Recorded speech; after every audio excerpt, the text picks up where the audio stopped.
The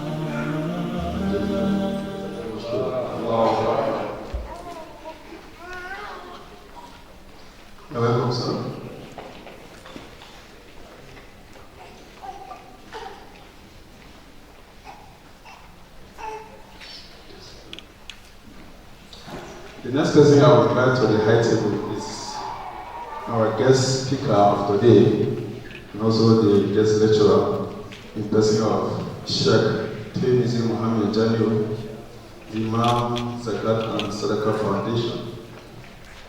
Allahu Akbar. Welcome, sir.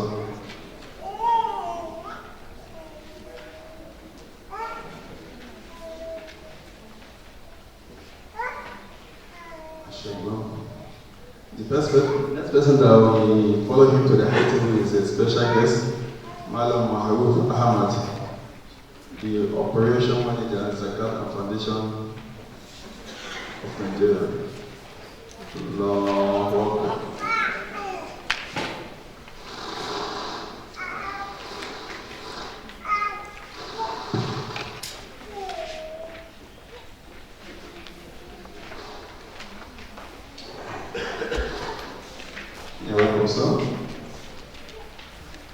The next person on the high table will be the chief host of this program. Our father, Professor Abdullah Haba, the Amir of IMANABUTH. Allah Akbar.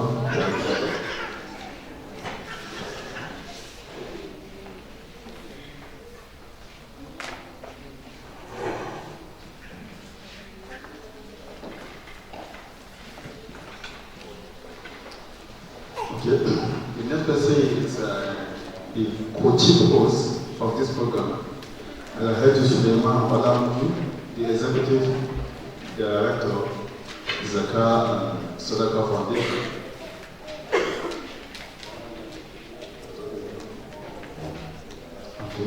It is nice welcome. Allahu Akbar, you're welcome.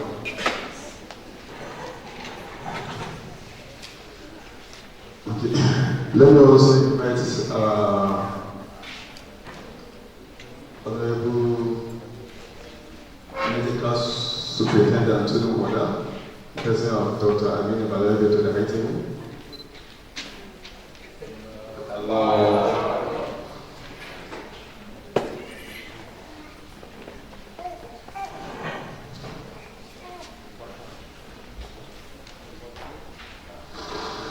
You're welcome, sir.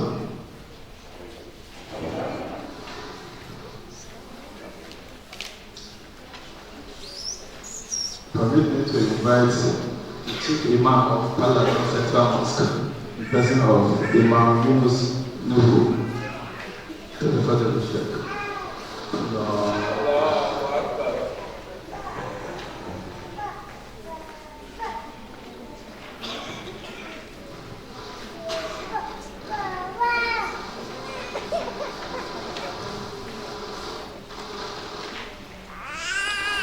Welcome, sir.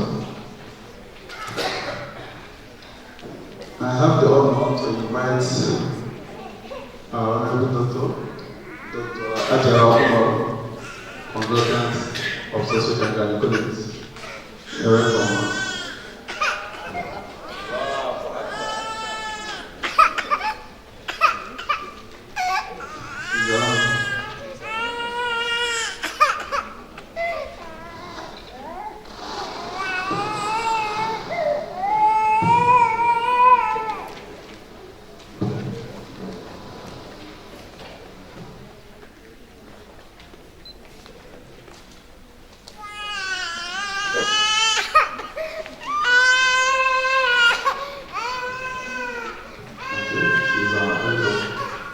next person that will sit close to her is our Honorable Hospital Metro, Ajia Gambari Abiba.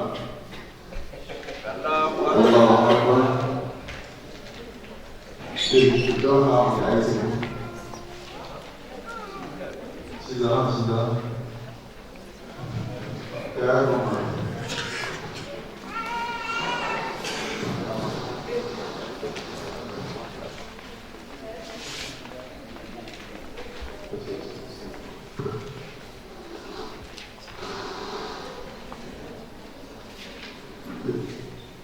Let me invite our lecturer.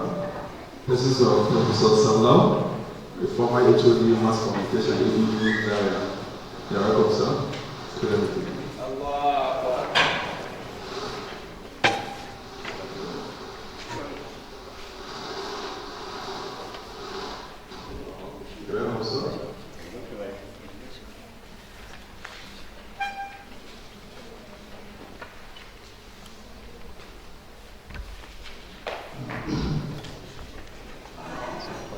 I have the privilege to invite the director of the program, the person of Dr. Mohammed Mustafa Yaqub, as the general of the woman.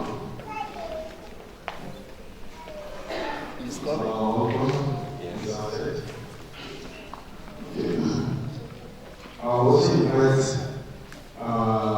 Oliver Alhaji, the eldest chairman.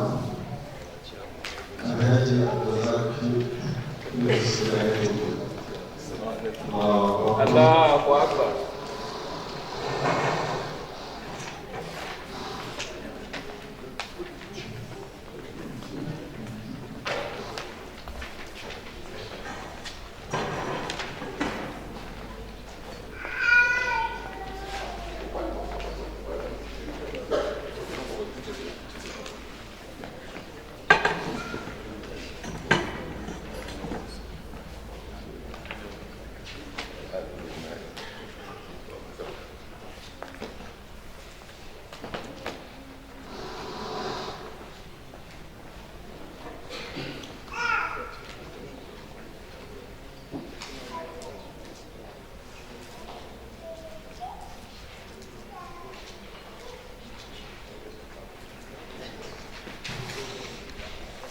So Ahmed coming back, I thought the program was over. So I turned on the way, I turned back. I saw Dr. Aisha coming back. I said, maybe the program is over. That was on Saturday, about 3:30 to 4 p.m. So it was later on I landed in Wuchichiri. We even spent up to Magro in that place. And from there, the following day, I got some people who came to me directly and said, they say you teaching hospital. Wa rahmatullahi wa barakatuh. May Allah subhanahu wa ta'ala accept it as an act of ibadah from us. The foundation, Zakat and Sadaqah Foundation, who is partnering with us, is about 19 years old, because we commenced operation in the year 2000.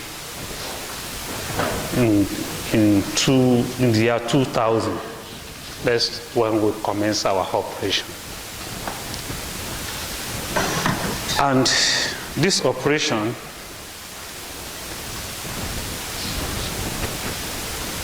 is out to actually eradicate poverty.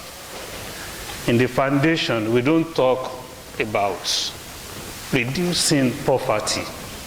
We feel concerned that poverty should be completely eradicated.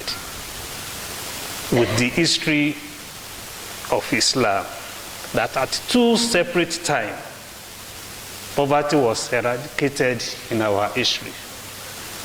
Why can't we repeat the same? That's been our concern. And that's why we have a lot of activities here and there. So, this is our logo. Let's move up. We want to be identified and people should know us through our logo. And that's why we have this logo, and on it you see there we have our theme saying, "O son of Adam, spend and I shall spend on you."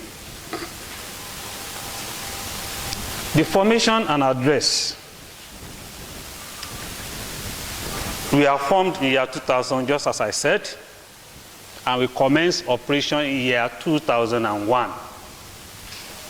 Our first thing that we did is to commence with what we call daily sadaqah within our members, within ourselves.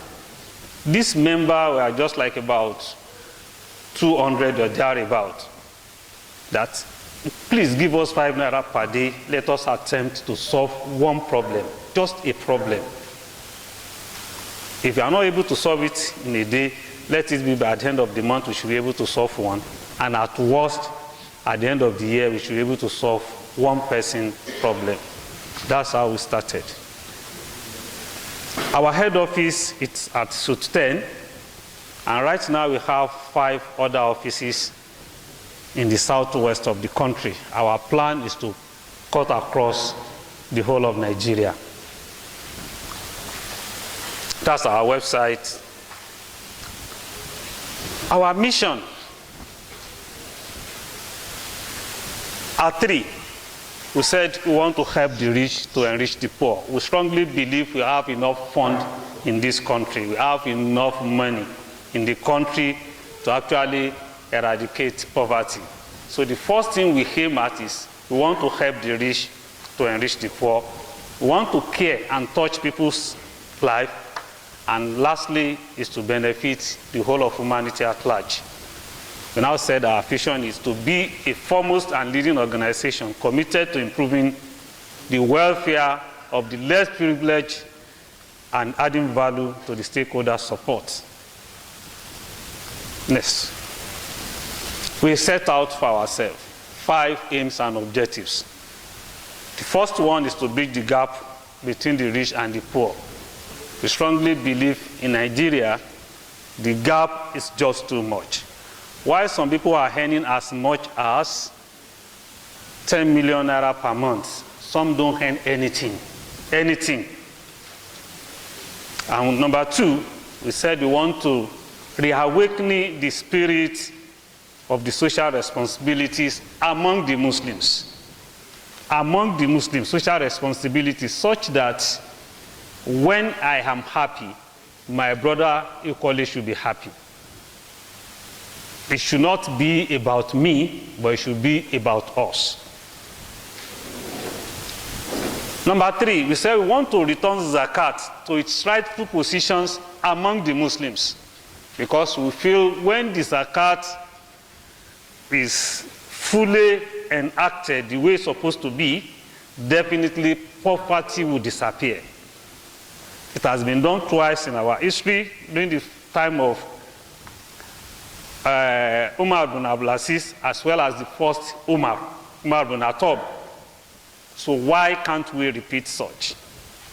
And number 4, we said we want to create a credible channel for distribution of zakat, because the problem we have is that some people want to pay zakat, but they don't trust all the existing channels of distribution. Therefore, they decide to distribute it among themselves, to distribute it within themselves or by themselves, and at the end of the day, zakat has not achieved what it's supposed to achieve. We equally said, that's number 5, we want to ensure even distribution of the wealth for the empowerment of the less privileged ones in our midst. And lastly, we want to establish a cordial relationship with other similar organizations, both locally and internationally. And we set out a pact for ourselves. Just 4 words. The first one is professionalism. We want to ensure that we are not going to do it on part-time basis.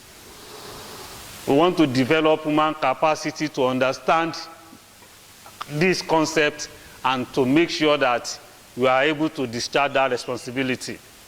Number 2 is the issue of accountability. we feel we are accountable not only to Allah, but to those who are giving us the fund, as well as the beneficiaries, all the stakeholders. And that's why every year we ensure that not only our account is audited, it's also put into the public so that people can see what is going on. And the third one is trust. We want to earn the trust of Allah, as well as the confidence of all those who are paying their zakat to us. And last but not the least is care. We want to show care through that fund given to us. This is our organogram that we are working with. We have the advisory board, we have the board of directors, the executive director, and we have management team and other like that. The personnel and the corporate area right now, we have 9 advisory board members headed by Alaj Umar Mutalab, CON FCA. So our advisory board takes time to meet from time to time to see what's our activities like and to give us guide on how to move. Then we have 5 members of Board of Trustees headed by Dr. Tajuddin Yusuf, he's a senior lecturer in University of Lagos. And we equally have 5 members of Sharia Committee of Experts headed by Imam Jamiu Tirimisi to ensure that all the steps are in line with Sharia. We have 9 management team headed by myself. Then we have 5 head office staff. These are the states where we are having our offices now. We have the head of officers there that are managing the office. And we usually have 5 head office staff. In the head office itself, we are just 5 people working in the head office. And the first state admin officer in this first state that we are having our offices, we have those people there. Then we have 15 field officers. The field officers are those that are going around to go and canvass for income, as well as we have 121 volunteers. These are also people who also help us to source for fund without collecting anything. It's just like I like what these people are doing. I'm also going to be part of this drive. They introduce the foundation to people and they equally recommend beneficiaries to us. Our coverage area right now is in 17 states, including Federal Capital Territory, where we have disbursed Zakat till date. We plan before the end of this year to add additional 3 states, making 20. Just last year, the total Zakat collected was 318 million naira. Of this money, we have already disbursed 204 million naira. And the analysis of the disbursement is what we have now. This is the analysis of the disbursement. You can see from this disbursement, Lagos is having the huge sum of the money. Why? We have 2 major criteria by which we are disbursing the Zakat. The first is the source of the fund. Where are you getting the fund from? Most bulk of the money we are getting now is from Lagos State. More than 90% of the Zakat we are still collecting now is from Lagos State. And that's why we want to justify that money collected from an area should be returned back to that area in line with the advice of the Sharia Committee. All other areas, we have been doing what we call area of need. Even though we did not get Zakat from here, but they need Zakat. So no matter how small, make sure something gets to that state. Outside these are those people who just write from any part of the country. Those people are not in this category. You can just write, you can decide to write from Maiduguri, right from anywhere to our head office straight. We will do interview for that person online, and if we are able to confirm that it's a genuine need, will still attend to such beneficiaries. This is our account, the audited account for past 4 years. The year 2018 is still under processing. The auditors are still working on the year 2018. That's why we did not bother to push it here. Our programs that we will do, Zakat distribution ceremony. This is key to us. Zakat distribution ceremony is to showcase that the Zakat collected in a particular state is returned back publicly before we don't do Zakat distribution ceremony. But we discovered that we have done like about four Zakat, we collected Zakat, about 4 or 5 Zakat we have collected and we have disbursed them. But we start hearing the rumor that we don't know what they are doing with the fund. So we decided to say, okay, no problem, let's push it out. And alhamdulillah, it was really helpful. Because from that time, the Zakat collection just jumped up when we start showing it to people that this is what we have collected. So bulk of the Zakat will be disbursed at the Zakat distribution ceremony. We have widows and orphans. It's a whole department that look at the case of the widows and orphans with us. Our own concern is that widows should remarry. Before that time of remarry, engage this widow economically. Let us empower the widow to have something doing and take care of the orphans. Right now we have a number of orphans that we are paying their school fees. And there are widows that we have already empowered. We also have community development projects. These community development projects, what we do is to dig boreholes, construct toilets, so that environment can be neater. As I'm talking, our statistics shows that we have done over 40 boreholes. And each borehole that we dug, we ensure that we power it with generator. And we have our officer monitoring that that borehole is not abandoned. As I'm talking, I'm not aware of anyone that is not functioning right now. All of them are working. We equally do medical support. No, before that we have workful department. It's also a department with us. All the money we are talking about is about the Zakat, the one I've just spoken about, but there is also a workful account that we are putting money there and we are investing that money and we are using 50% of the profit to do charity. We always encourage people, please do something in your own lifetime. Don't let it be after you're dead that somebody will come and do something for you. We encourage, even if it is just to put 1,000 naira, I have done something for myself. If I drop dead now, at least I have one channel that will be coming back to me. So we always encourage people to do this. And we focus bulk of our workful right now, we focus it on health-related issues. Health-related issues. That's what we use the 50% profit, 50% of the profit that we are realizing from the work. That's what we are using it to.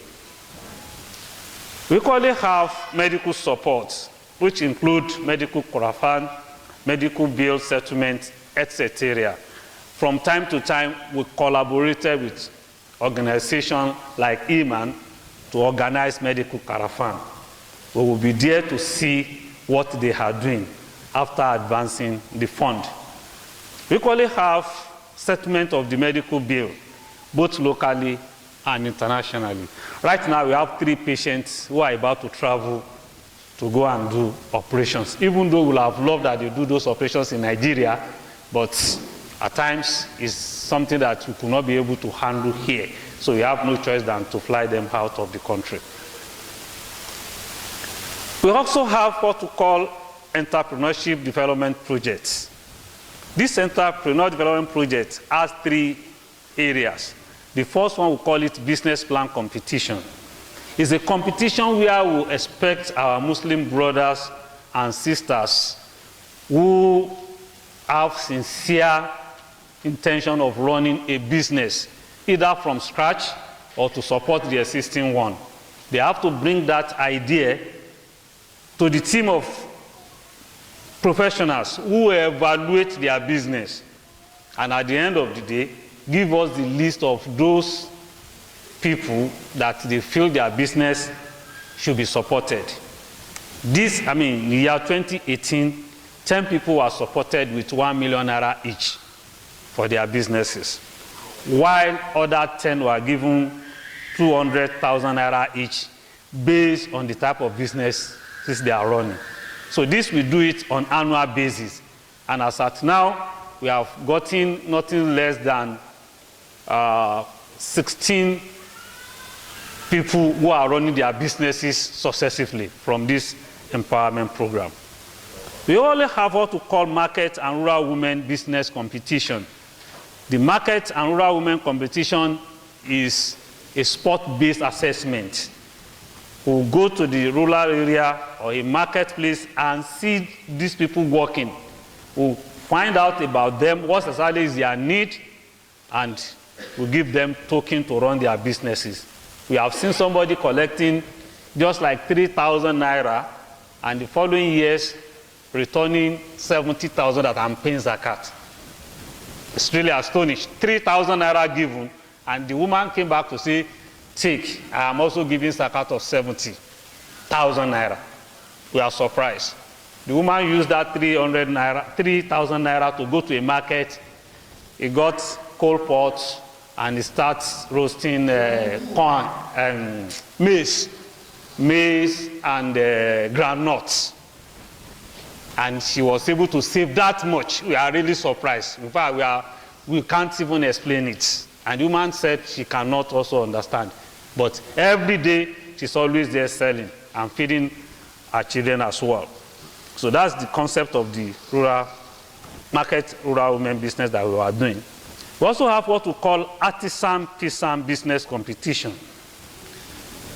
In order to equip our artisans so that they can be useful for themselves and useful for our society, we also have a competition for them, such that we go and speak their own language. We want to understand them. Those who are successful artisans and peasant business people are the ones that we usually engage to see and interact with them and give us the list of those that can be supported.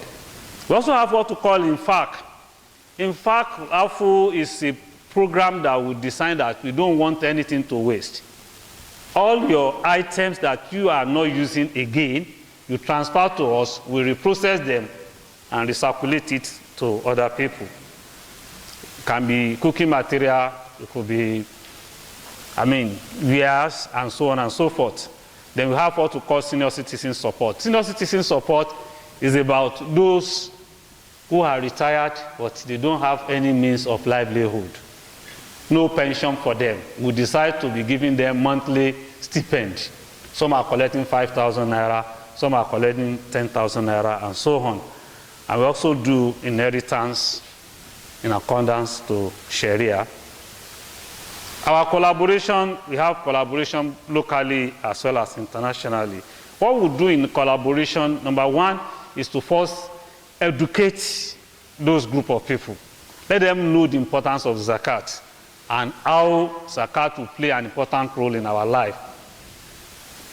Our achievement, well, there has been increase in the number of payers of Zakat. There has been increase in the number of beneficiaries as well. The last year, the number of beneficiaries was over 2,000 naira, over 2,000 beneficiaries that benefited from the 204 million naira disbursed. Increase in the engagement of more field officers. We have more field officers from 4 now to 16. And we equally support Islamic organization. Increase in the level of public awareness of Zakat and Sadaqah Foundation. more people are now getting to know our existence and what we are doing. Over 70% increase in cash zakat collected this year over that of last year. And we also have over 20 increase in sadaqah collected over that of last year. We sustain our weekly program where we showcase all the zakat collected during the year. So we've been running this for the past 7 years, and it's been ongoing on LTV television, 9 a.m. on every Sunday. Completion of our accounting system. Our system is computerized such that if you pay your zakat to us and you want to know what you have paid, we can always tell you this is what you have paid at so time. While we are actually keeping the list of all the beneficiaries such that you can know those who have collected zakat at one time or the other. I was sitting in my office on Thursday. Somebody collected zakat from us, and he also applied to Jai's Zakat Foundation. Immediately they ask, the Jai's Foundation want to know, has he collected zakat from us? We just tell, yes, he has collected zakat from us, just to prevent duplication. We also do capacity building training is ongoing for our staff members. Then increase in the coverage area from 10, we were in 10 states as at 2017. As at 2018, we are in 17 states, and hopefully by the end of this year, we want to be in 20 states. Up to date on yearly family get-together, we have a family get-together for all our staff, including the volunteer workers, where we reevaluate our last year activities and plan for the following year. And we set up a full committee for the endowment management. So we have a committee that's managing the endowment. Challenges. We have lack of patronage from who will be zakat payer. That's always been a very big challenge. Because if you look at how much zakat you have collected with the huge amount of zakat that are in pocket of our Muslim brothers and sisters in this country, you say we have not done anything, we have not collected anything.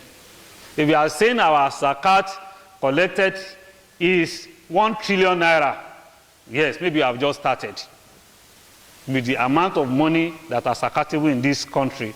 So we call on similar organizations to collaborate so that at the end of the day, we will pull all this together and zakat will start playing the role it's supposed to play.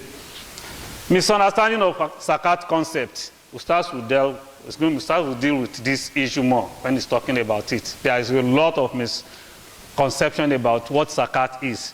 Especially the salary earners cannot pay zakat. So he's going to talk about that. Hoarding information. Most people hoard their information. They don't want to be known as a zakat beneficiary. I want to appeal, I keep on saying it. The zakat payers, the zakat beneficiary, those who are doing administration, we are all worshipping Allah. So we have seen beneficiary today and it becomes a payer. So nobody should feel shy in displaying, in making information available for purpose of zakat collection.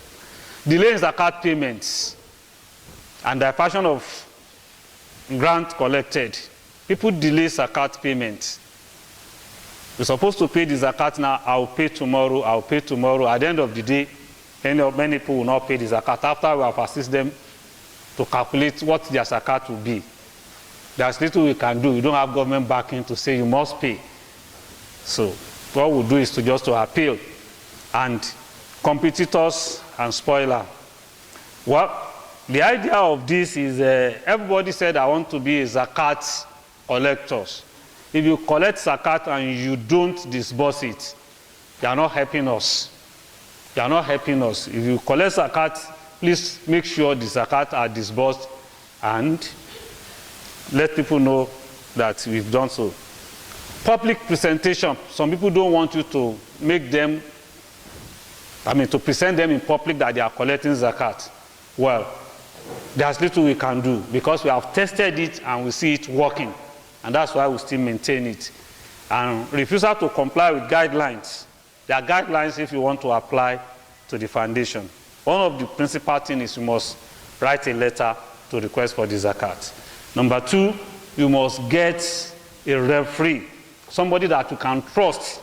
He must either be the imam of your mosque or somebody that is, we can foresee for the person that the person will not align himself with falsehood, to testify that we know this person, he needs that assistance, and the person should be ready to face our interview panel, those who are going to ask questions.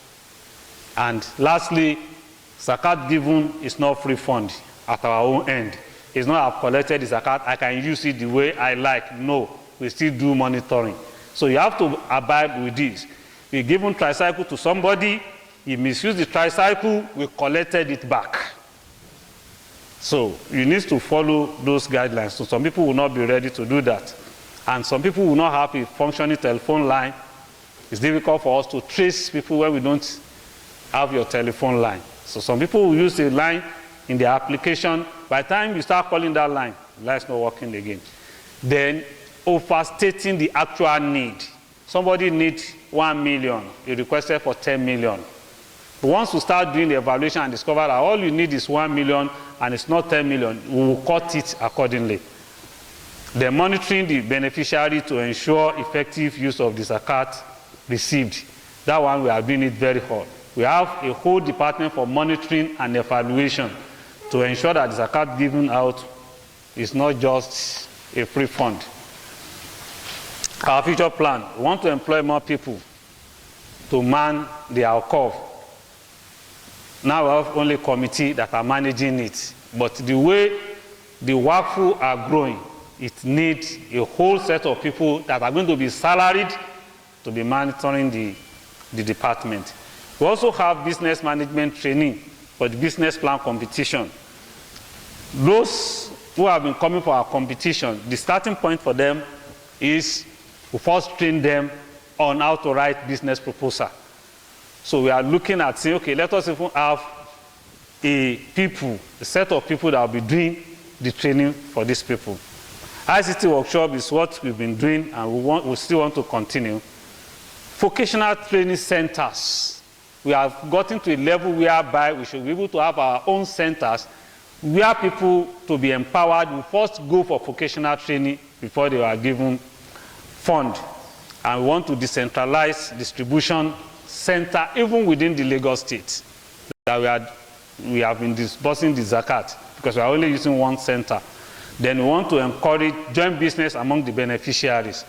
It's good to have beneficiaries teaming up together, form a mega business than individual businesses. We've seen that happening, where you bring 3 or 4 people who are in the same related business to set up an outfit. This is what we are planning to do. This is our auditor, and may I use this to say thank you for listening attentively. Assalamu alaikum warahmatullahi wabarakatuh.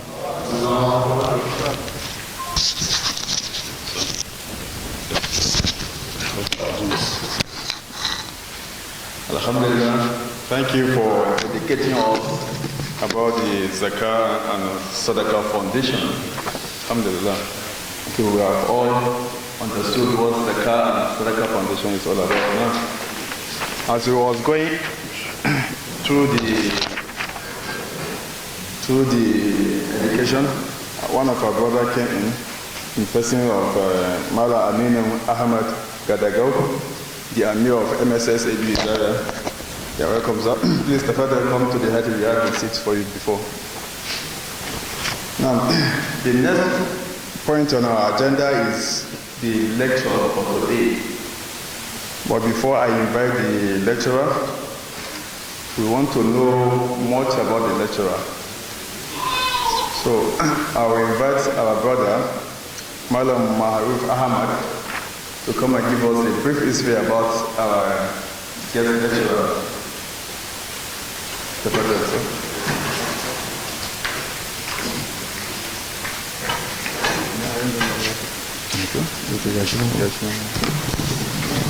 أعوذ بالله من الشيطان الرجيم بسم الله الرحمن الرحيم الحمد لله رب العالمين والصلاة والسلام على رسول الله وعلى آله وأصحابه وسلم تسليما. السلام عليكم ورحمة الله وبركاته.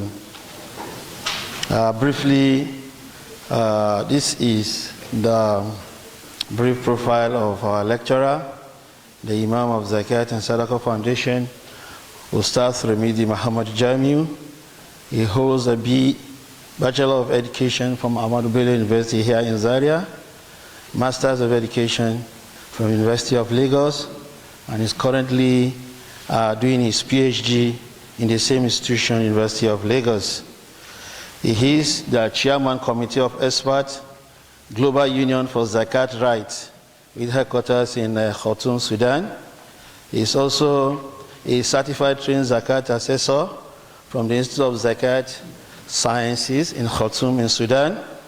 He is also the Chairman Committee of Experts, Zakat and Sadaqah Foundation, and also Chairman Inheritance Committee, Zakat and Sadaqah Foundation. These chairs are getting too much. I think I will borrow one chair from him. So I go further. He's also the Vice Chairman, Muslim Inheritance Foundation, Southern Nigeria, and also Member Council of Ulama, Nigeria, Acting Secretary, Council for Ulama, Southwestern State, Nigeria, Imam Ulama Unit, Halal Certification Authority in Nigeria. At this junction, distinguished guests, brothers and sisters, I invite our Ustaz, Tremidi Muhammad Javim. Kabirullah.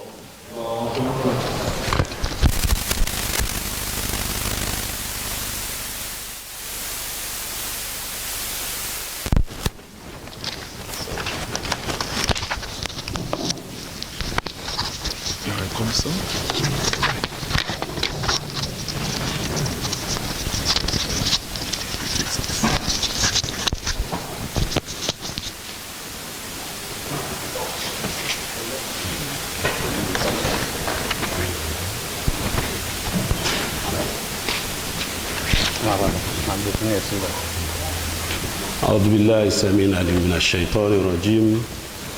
بسم الله الرحمن الرحيم. الحمد لله رب العالمين، ثم الصلاة والسلام على أشرف المرسلين سيدنا محمد وعلى آله وصحبه أجمعين.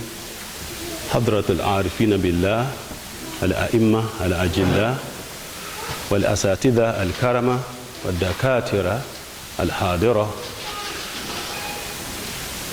والإخوة والأخوات، أحييكم بتحية إسلامية طيبة مباركة، والإسلام السلام وتحية الإسلام السلام، فأقول السلام عليكم ورحمة الله وبركاته.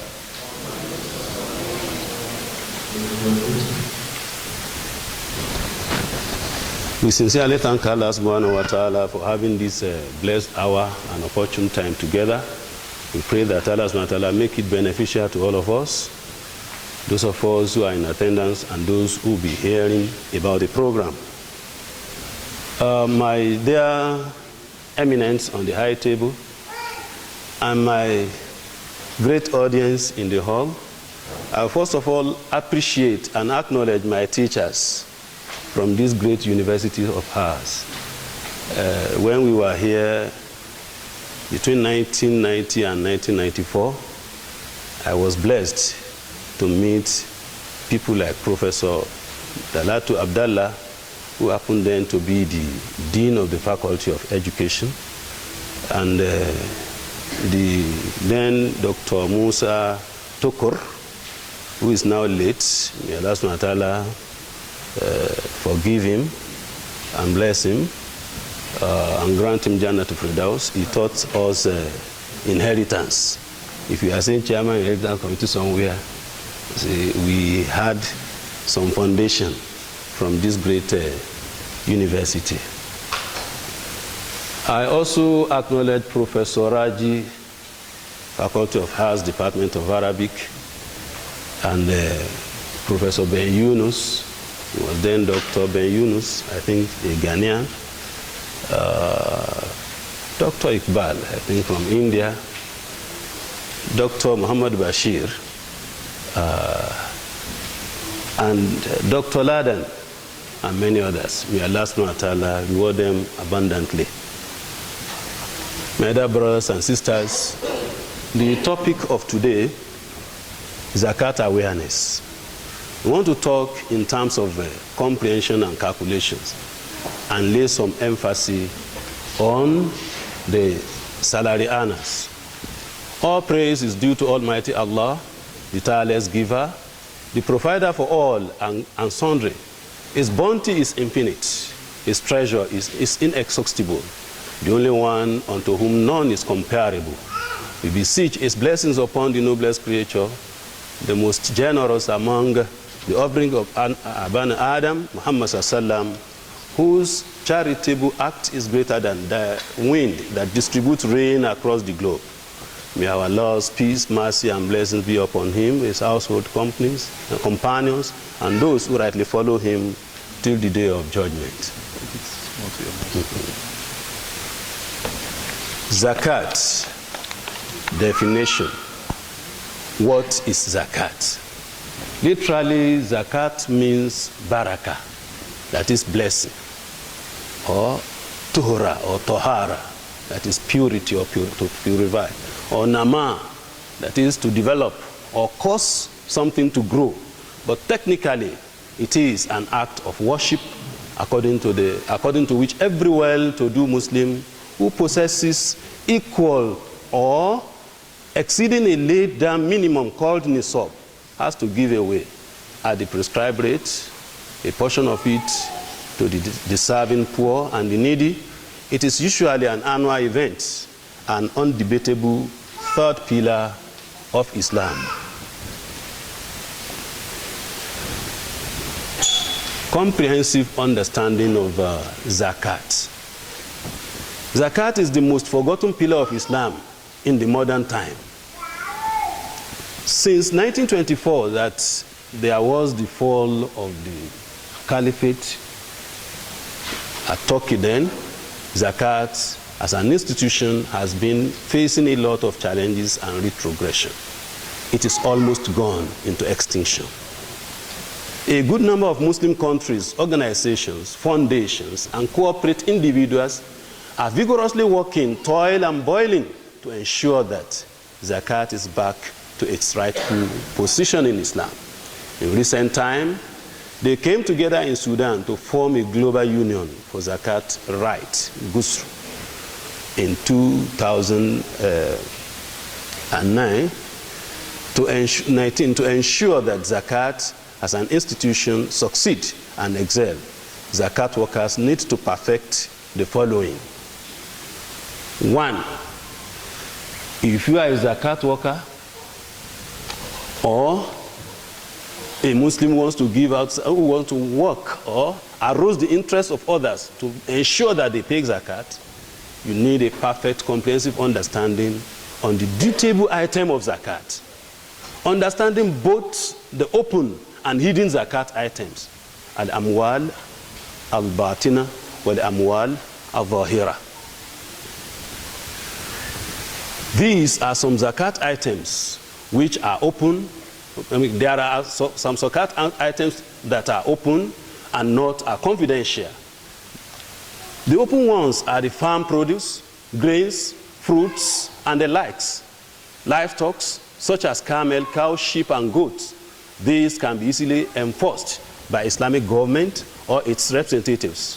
One could recall Caliph Abu Bakr when he remarked, "If they deny me the rope with which they used to bring their zakat to Holy Prophet ﷺ, I shall fight them for it."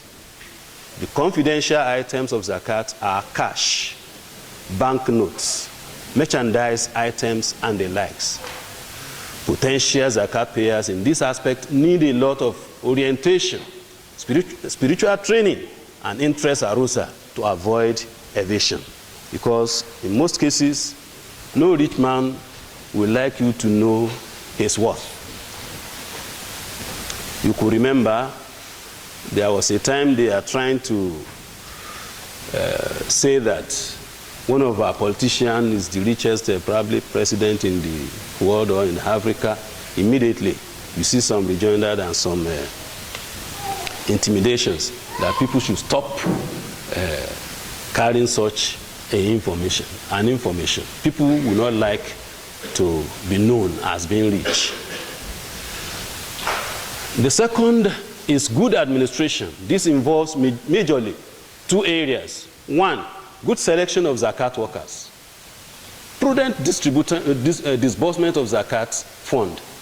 In Quran 28, Surah Al-Qasas, Ayah 26, Allah says, "Inna khayra man ista'jarta al-qawiyyul amin." The best you can employ is the powerful, competent, and trustworthy. 3. Perfect distribution of zakat fund. Surah Tawbah, Ayah 69 is a popular verse. Innama sadaqatu bil fuqara wal masakin wal amilina alayha wal mu'allafa qulubuhum ila akhir al-ayah. 4. Complement all endeavors with Islam in creating an enabling environment for the institutionalization of zakat. See, if there is enabling environment for the institution of zakat, then we can say we have a bedrock, a successful distinct platform for zakat collection and distribution. For example, when we were telling you our experience yesterday, we told you that we had about between 200 and 500 subscribers who started paying 5 naira on daily basis. Then we migrated to 10 naira on daily basis. And then the zakat workers and the zakat management board, these subscribers, upon a time we called them that, let us first of all assess ourselves and see whether we are zakatable or not. From there, we then sprang up to the public. And we thank Allah subhanahu wa ta'ala for those ones. They still remain with us today. So if we have good platform, Islamic one, for zakat institution, definitely zakat will grow. Like we have some organizations, some mosques.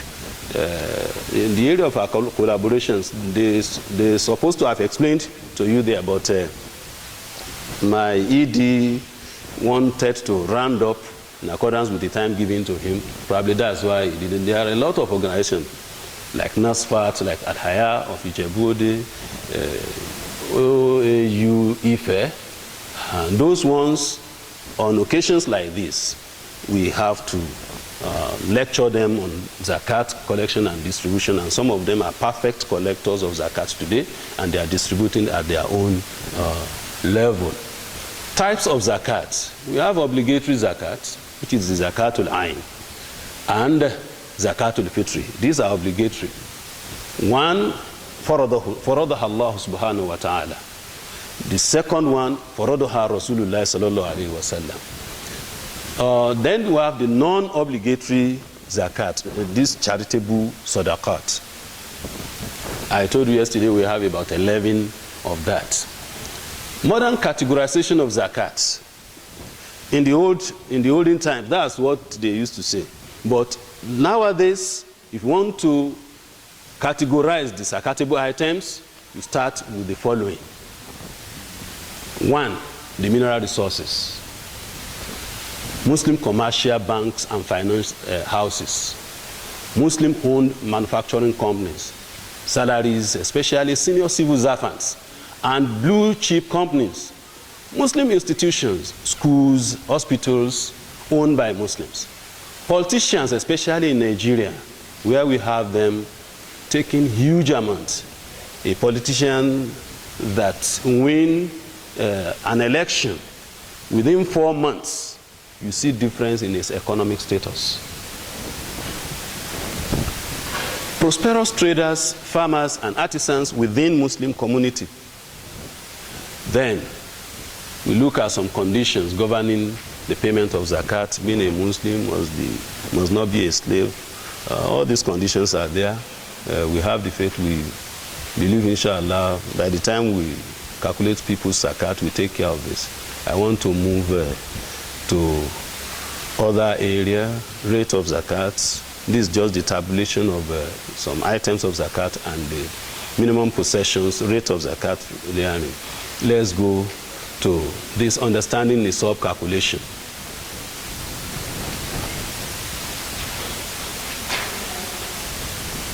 If we want to assess people, the potential zakat payers, we need to have the knowledge about the nisab calculation. Starting with the nisab of gold, because it's the most technical area there. We need to know that, according to Holy Prophet ﷺ, is that you do not collect zakat from gold until it reaches 20 dinar. 20 dinar is equal to 200 dirham, right from the prophetic era. And in the modern time, 20 dinar is equal to 85 grams of gold. And in the modern time, 200 dirham is equal to 595 grams of silver. Nisab on livestock is 5 camels. For example, the camel, the cow, the sheep, and goats. So when a herdsman has about 5 camels, then 1 sheep is levied as zakat. 30 cows, a 1-year-old she cow entering into the 2nd year, 40 cows, 1 2-year-old cow, and then 40 sheep, 1 sheep.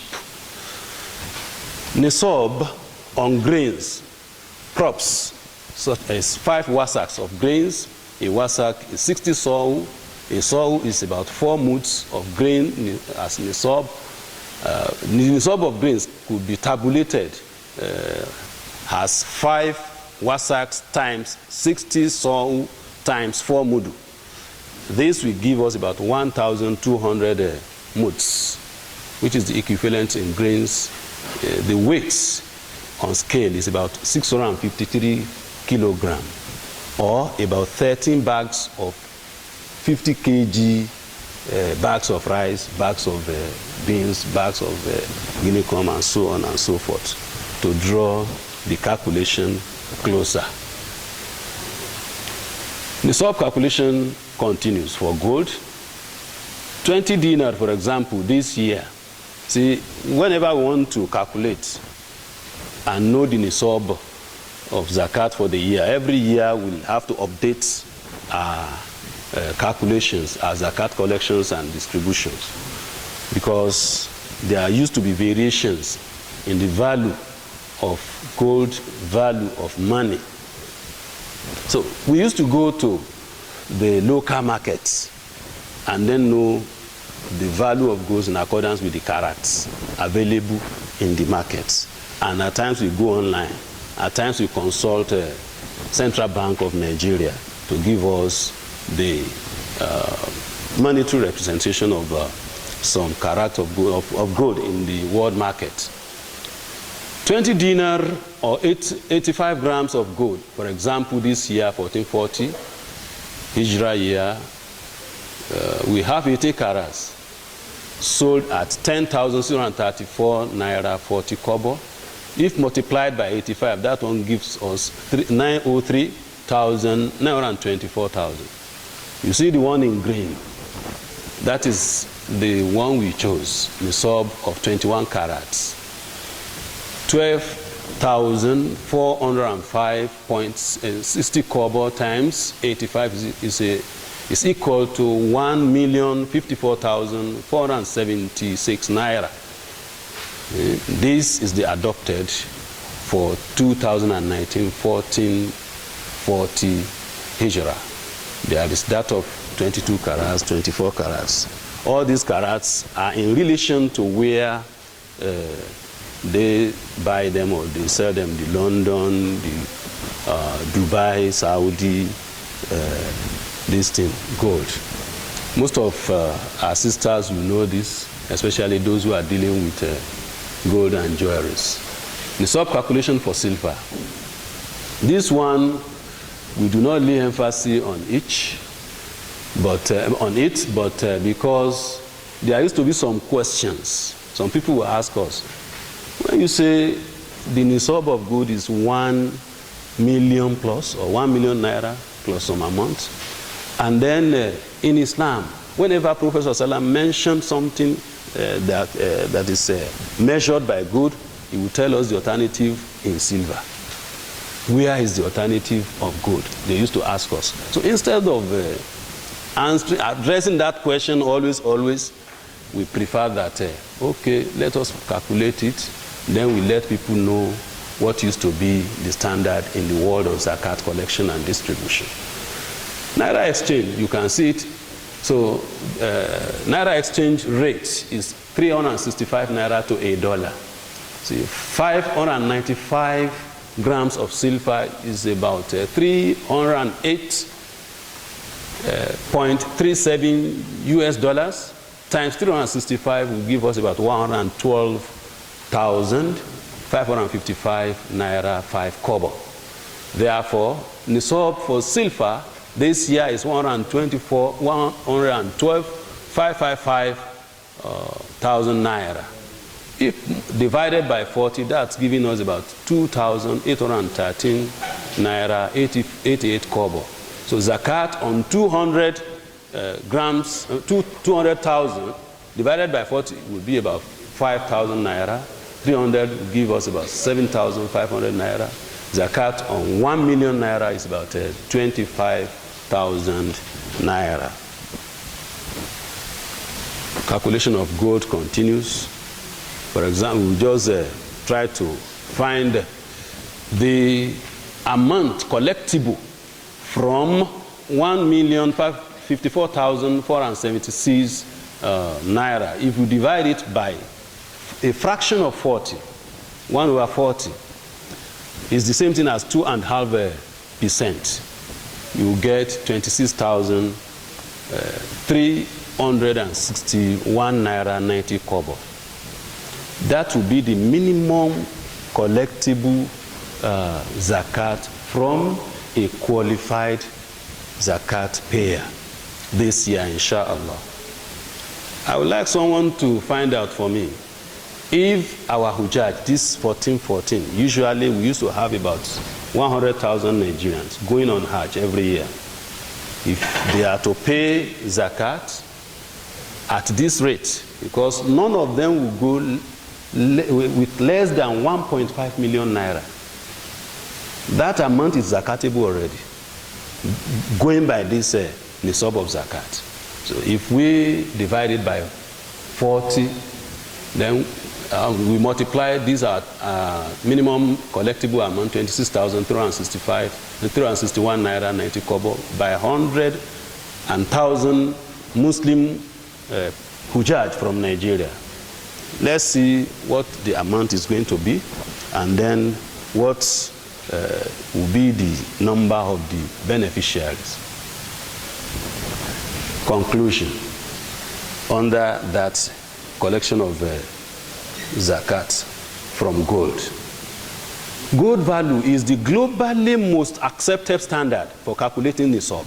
However, there are those who quest for the use of silver as standard, which we have provided above. Silver had only been an option since prophetic era. Initially, it was a Persian currency, and it's currently unstable in the international market. With silver as nisab, zakat payers will increase tremendously. The irony is that a good number of them will also apply for zakat as what? As recipients. Because someone having about 113,000 in Nigeria today, if he's living in places like Lagos, like Kaduna, I don't know how much you rent a flat, but in Lagos, a flat is rented at about 350,000 Naira, 2-bedroom flat at least. You can get it for 500,000 Naira per annum. So if you should have someone who is saying he will pay zakat from using the silver, this thing, what do we call it, nisab, you can still see that all he's having on him is not still enough to accommodate him within that environment he's living in. But at times we have a good number of our women who is not obliged to look for accommodation, who is not obliged to pay for home expenses, housekeep. they collect from men. And yet, they are doing one petty trading or the other. They are employed in one service or the other. They can have an amount between 100,000, 150, 200, 350. So this is an avenue for them to pay zakat. Calculating zakat on gold, the gold used for occasional purposes or for rent or any commercial use will be zakatable as long as it is up to 85 grams of gold. Though some scholars said even those for regular use are zakatable as long as they are up to 85 grams of gold. However, emphasis should be on those kept for occasional use and for calculating zakat on gold, for example.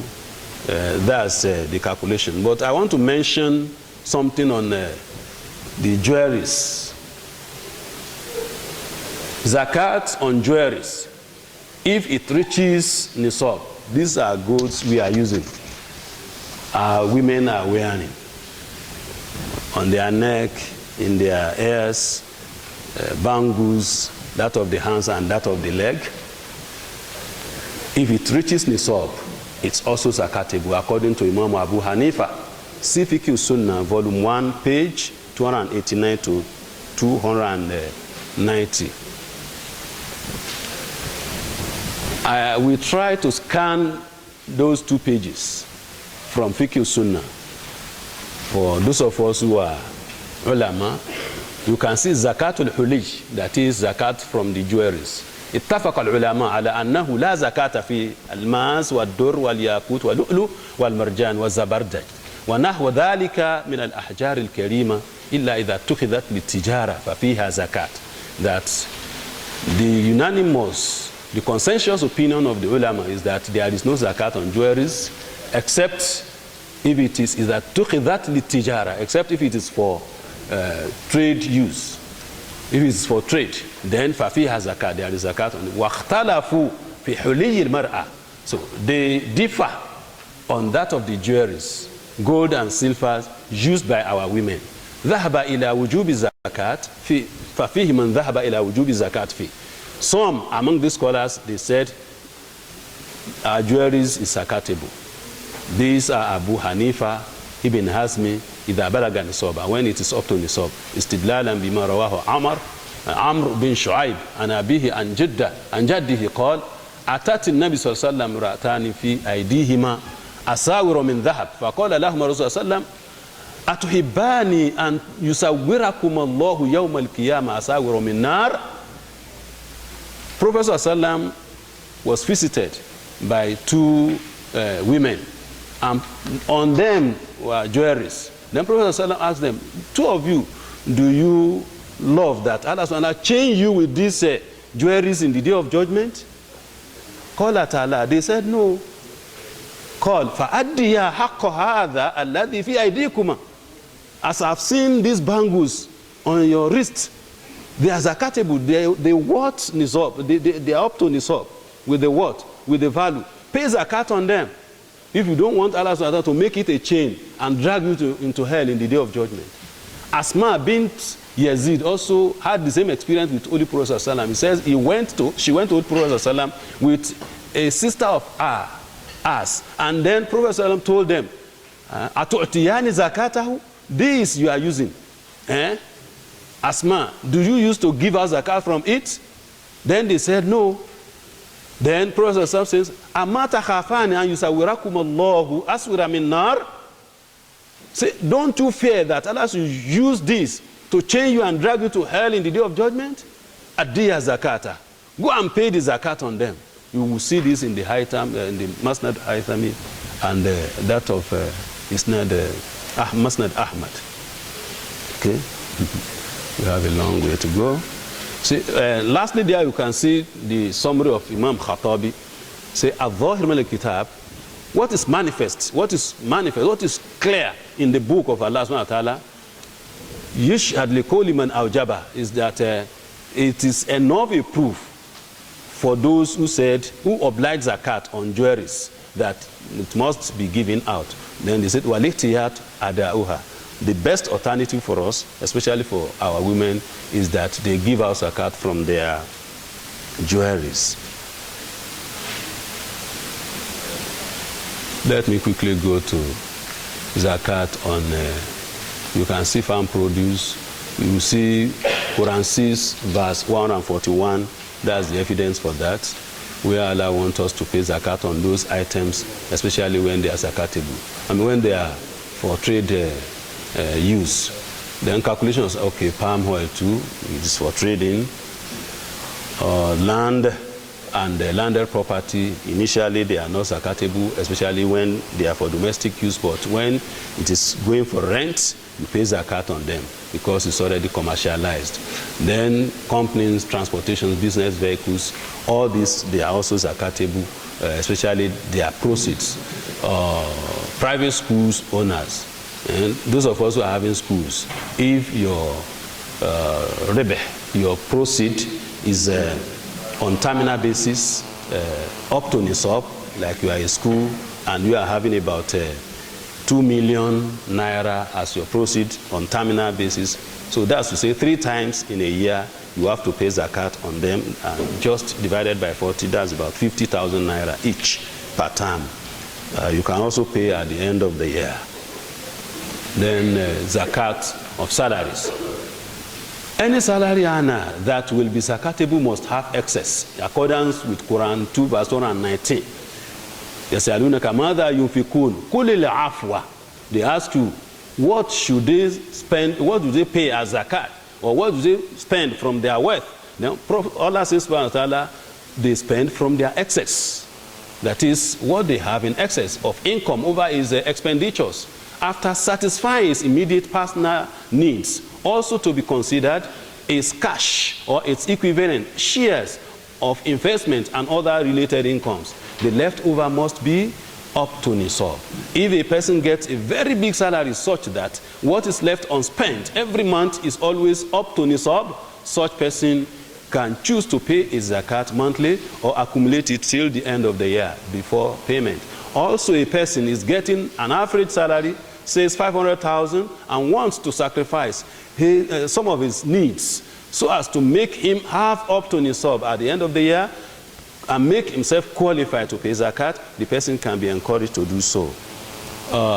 Professional charges, also for artisans, for people like architects, medical doctors, lawyers, and some other people, they can also pay zakat.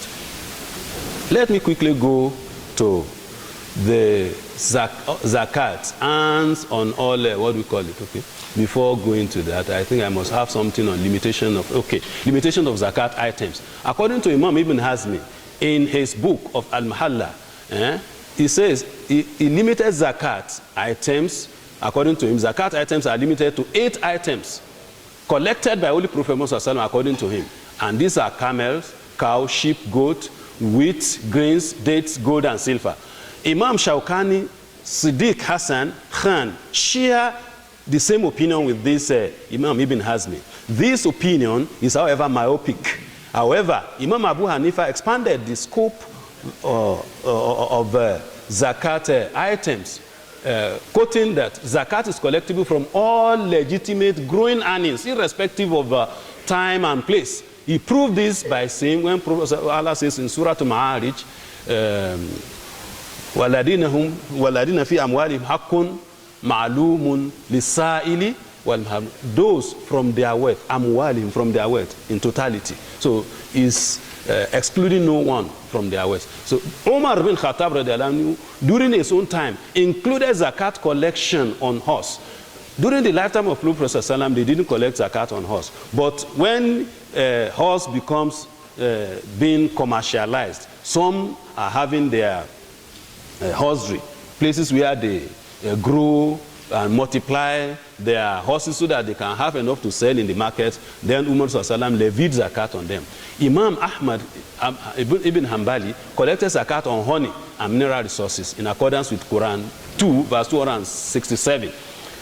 يا أيها الذين آمنوا أنفقوا من طيبات ما كسبتم ومما أخرجنا لكم من الأرض. And from that which we will bring forth for you from the soil. Imam Zuri, Hassan Bisri, Abu Yusuf obliged zakat on sea minerals such as jewelries. Imam Shafi added zakat al-fitri, most common food in the area. So in this age of expansive urbanization and modern technology, can we focus only in our zakat collections on the local farmers and herdsmen, cattle rearers, leaving behind professionals such as doctors, engineers, lawyers, accountants, architects, consultants, and industrialists in various fields?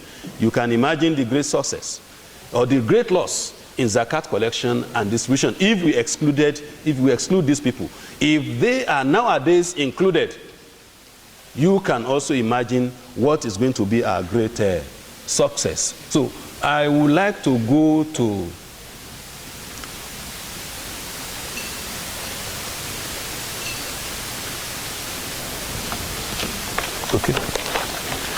if I may have this on too, zakat on all kinds of earnings. If I may have it on, inshallah, I'll briefly go over it. If I may have it on, you can see some general rules in from the Holy Quran, Quran 2, verse 267, as I said, min tajibati ma kasabtum. Spend of the good things you have earned. All good things you have earned. Then Quran 9 verse 103 says, khudh min amwalihim sadaqah. That is, collect an obligatory contributions or charity from their wealth. Prophet ﷺ did not exclude anything. Then Quran 70 that we quoted earlier, and the hadith of Holy Prophet ﷺ that says, for example, adu zakat amwalikum, pay zakat, pay the dutable, pay zakat, dutable from all kind of your wealth. And then he further said to Muaz bin Jabal when he sent him to Yemen, and tell them that Allah imposed a charity on their wealth. Is using amwal there. You can see Nailul Autor. I don't have it on yet. Okay? It should be there. So it serves as references to the areas they speak about the collections of yes, that is it. Okay. It's not here, it's not on here. Okay. You can see, if you go to page 3, Nailul Autor of Imam Shawkani, he says, when he's talking about Wafi Amwalim Hakum Malum Lisa'il wa tukhadh min agniyahim, is referring to all amwal that they have, without excluding anyone. Then according to Imam Ibn Qudama in Al-Mughni, this Imam died 682 years after Hijrah. So you can, this Imam has died now over 758 years ago.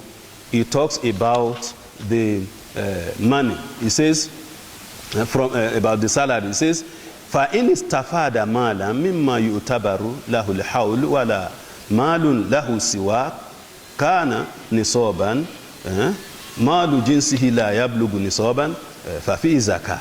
So he's telling us that all money that we earn, whether through salary or any other, we pay zakat on them. As we have Ibn Mas'ud, Ibn Abbas, Muawiyah, they collected zakat on all money that we earn. And according to them, they will tell us that Imam Abdullah bin Mas'ud and Muawiyah, Umar bin Khattab, Umar bin Abdul Aziz, they will give their workers' salaries and immediately they collect a zakat. For example, during the lifetime of Umar bin Khattab, there is the allowance paid for each child. A year-old child is collecting 100 dirham. 2-year-old child is collecting 200 dirham. 3-year-old is collecting 300 dirham. as support from government, from Islamic government then. So if you have about 4 children, for example, so you are collecting about 500 dirham, 1,000 dirham, 3,000 dirham, and 200 dirham is the nisab of zakat. So immediately, once you collect like this, they ask for zakat, you pay back. And any atar that you collect from these imams, you pay immediately. And if you look at another book, Fiqhul Islami wa Adillatu, according to Professor Wahba Suhaili, there is a, what do we call it, a caption, a topic, Zakatu Kasbul Amal wal Mihani al Hurra. That is, zakat from the salaries. He mentioned that these salaries, murtabitun bid-dawla, those who are employed by government, ka'amali tabib, like the doctors, wal muhandis, engineer, muhami, baristas, khayyat, tailor or fashion designer, najjar, carpenters, wa gayrihim min ashabil mihan al-hur. Then is in the next paragraph says, murtabitun biwazifa tabi al-dawla, whether you work with government or with muassasas, foundation, sharikat, or with company, public company, or khasa, or special one, private one, fayutal muwazzaf ratiban shariyan kama huwa ma'ruf, like you are collecting the salary on monthly basis as it is popularly known to us. الدخل الذي يكسبه كل من صاحب العمل الحر أو الموظف ينطبق على فقها وصف المال المستفاد. That's what they call malul mustafad. So zakat is dutable on them. If you Google Fiqh Sunnah, the English translation, you see chapter 9 focusing on salaries alone. Then if you also look at the international journals for zakat collectors in the world today, number 14 of the zakatable item, you can see this graph. Number 14 of the zakatable item is they said recently, zakat on salary, wages, bonuses, grants, gifts, and what? And dividends income. They are all zakatable. You may wonder, why must we collect zakat from gifts? If you visit one of our big people, then they give you a bag of, they take home bag, and then they say, this is your gift. By the time you look at your envelope, you are seeing something like 2 million naira there, or 1 million naira. So it's equally what?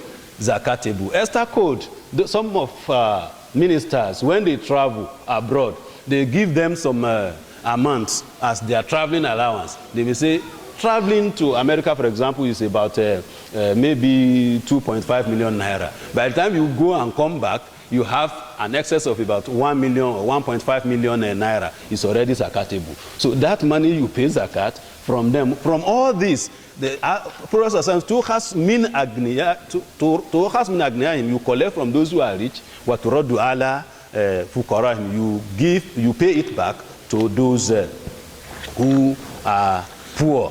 According to, I show my Sheikh Yunus Noor, when I was going through his book, I quickly scanned through his book and then I commended it. Then we were talking in terms of the collectible zakat and the collectible items from which zakat is collectible. There is a topic written in this book, Likaitanja Muassasatu Zakat fi Tatbiq al-Ma'asir, that zakat foundations may succeed in the present day practice of zakat collection and distributions. One of the topic headings there is Tawsi'u Qaidatu Ijabi Zakat. That is, the greater the number of means to livelihood, and you are gainfully engaged in that livelihood, means of livelihood, the more the zakatable items. That's just the more the zakatable what? Items. So if you design Google, for example, you design WhatsApp, those who design email and Gmails, and then they sell to the public and they are collecting certain grants because of that, and in millions of dollars, this is also what? Zakatable. The more we are able to tap into our natural environment and we are able to be gainfully employed, the more we are zakatable. Let us listen to Imam Yusuf Qaradawi when he says this that time.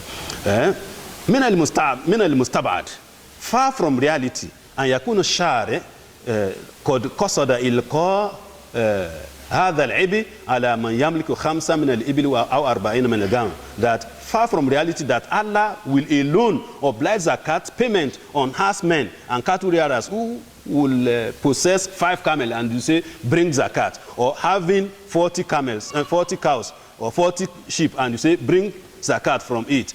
ثم يعفى كبار الرأسماليين, then the capitalists we are having in our midst, you just overlook their own wealth. الذين يملكون أعظم المصانع, those who are owning largest factories in the world. أضخم الإمارات, they build skyscrapers.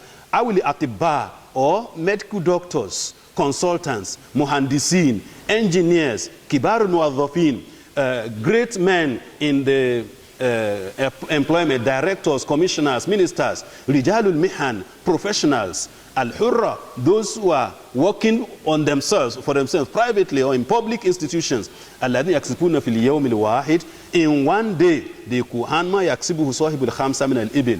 In one day they may earn what is more than what a owner of 5 camels and a owner of 40 cows and sheep will earn in years, in a day. For example, if, for example, you are an architect and a governor tells you that, please, I want to do some work on road networking in my state, please do a perfect architectural design for me, and say, okay, my own share of this work is that you give me 10% of the whole amount you are spending on it, for example.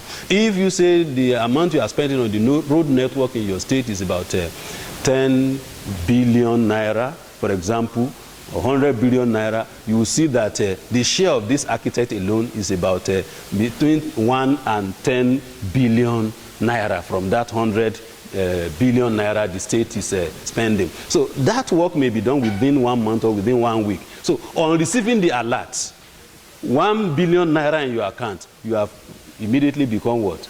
Rich. And it's professional charge. So immediately you are zakatable. If you collect that 5 times in a year, you are paying zakat how many times? 5 times in a year. In accordance with Quran 6 verse 151, when Allah says, Wa'atu zakatahu yawma hasad, you pay the zakat due on it on the very day of harvest. May Allah subhanahu wa ta'ala grant us perfect understanding of this zakat institution. May Allah subhanahu wa ta'ala grant us opportunity of following the truth, and may Allah subhanahu wa ta'ala grant us opportunity of reviving this ethos of Islam that is lost. May Allah subhanahu wa ta'ala reward us all for listening attentively. I say Assalamu alaikum wa rahmatullahi wa barakatuh.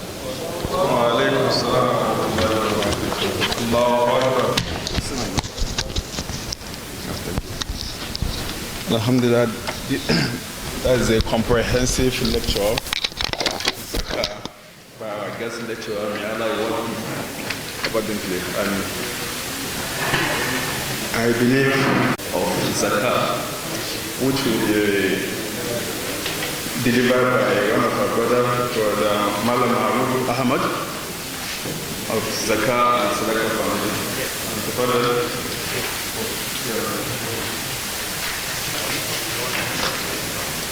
أعوذ بالله من الشيطان بسم الله الرحمن الرحيم السلام عليكم ورحمة الله وبركاته. I'm sure you are already dazed with all the Arabic, PQ, evidences.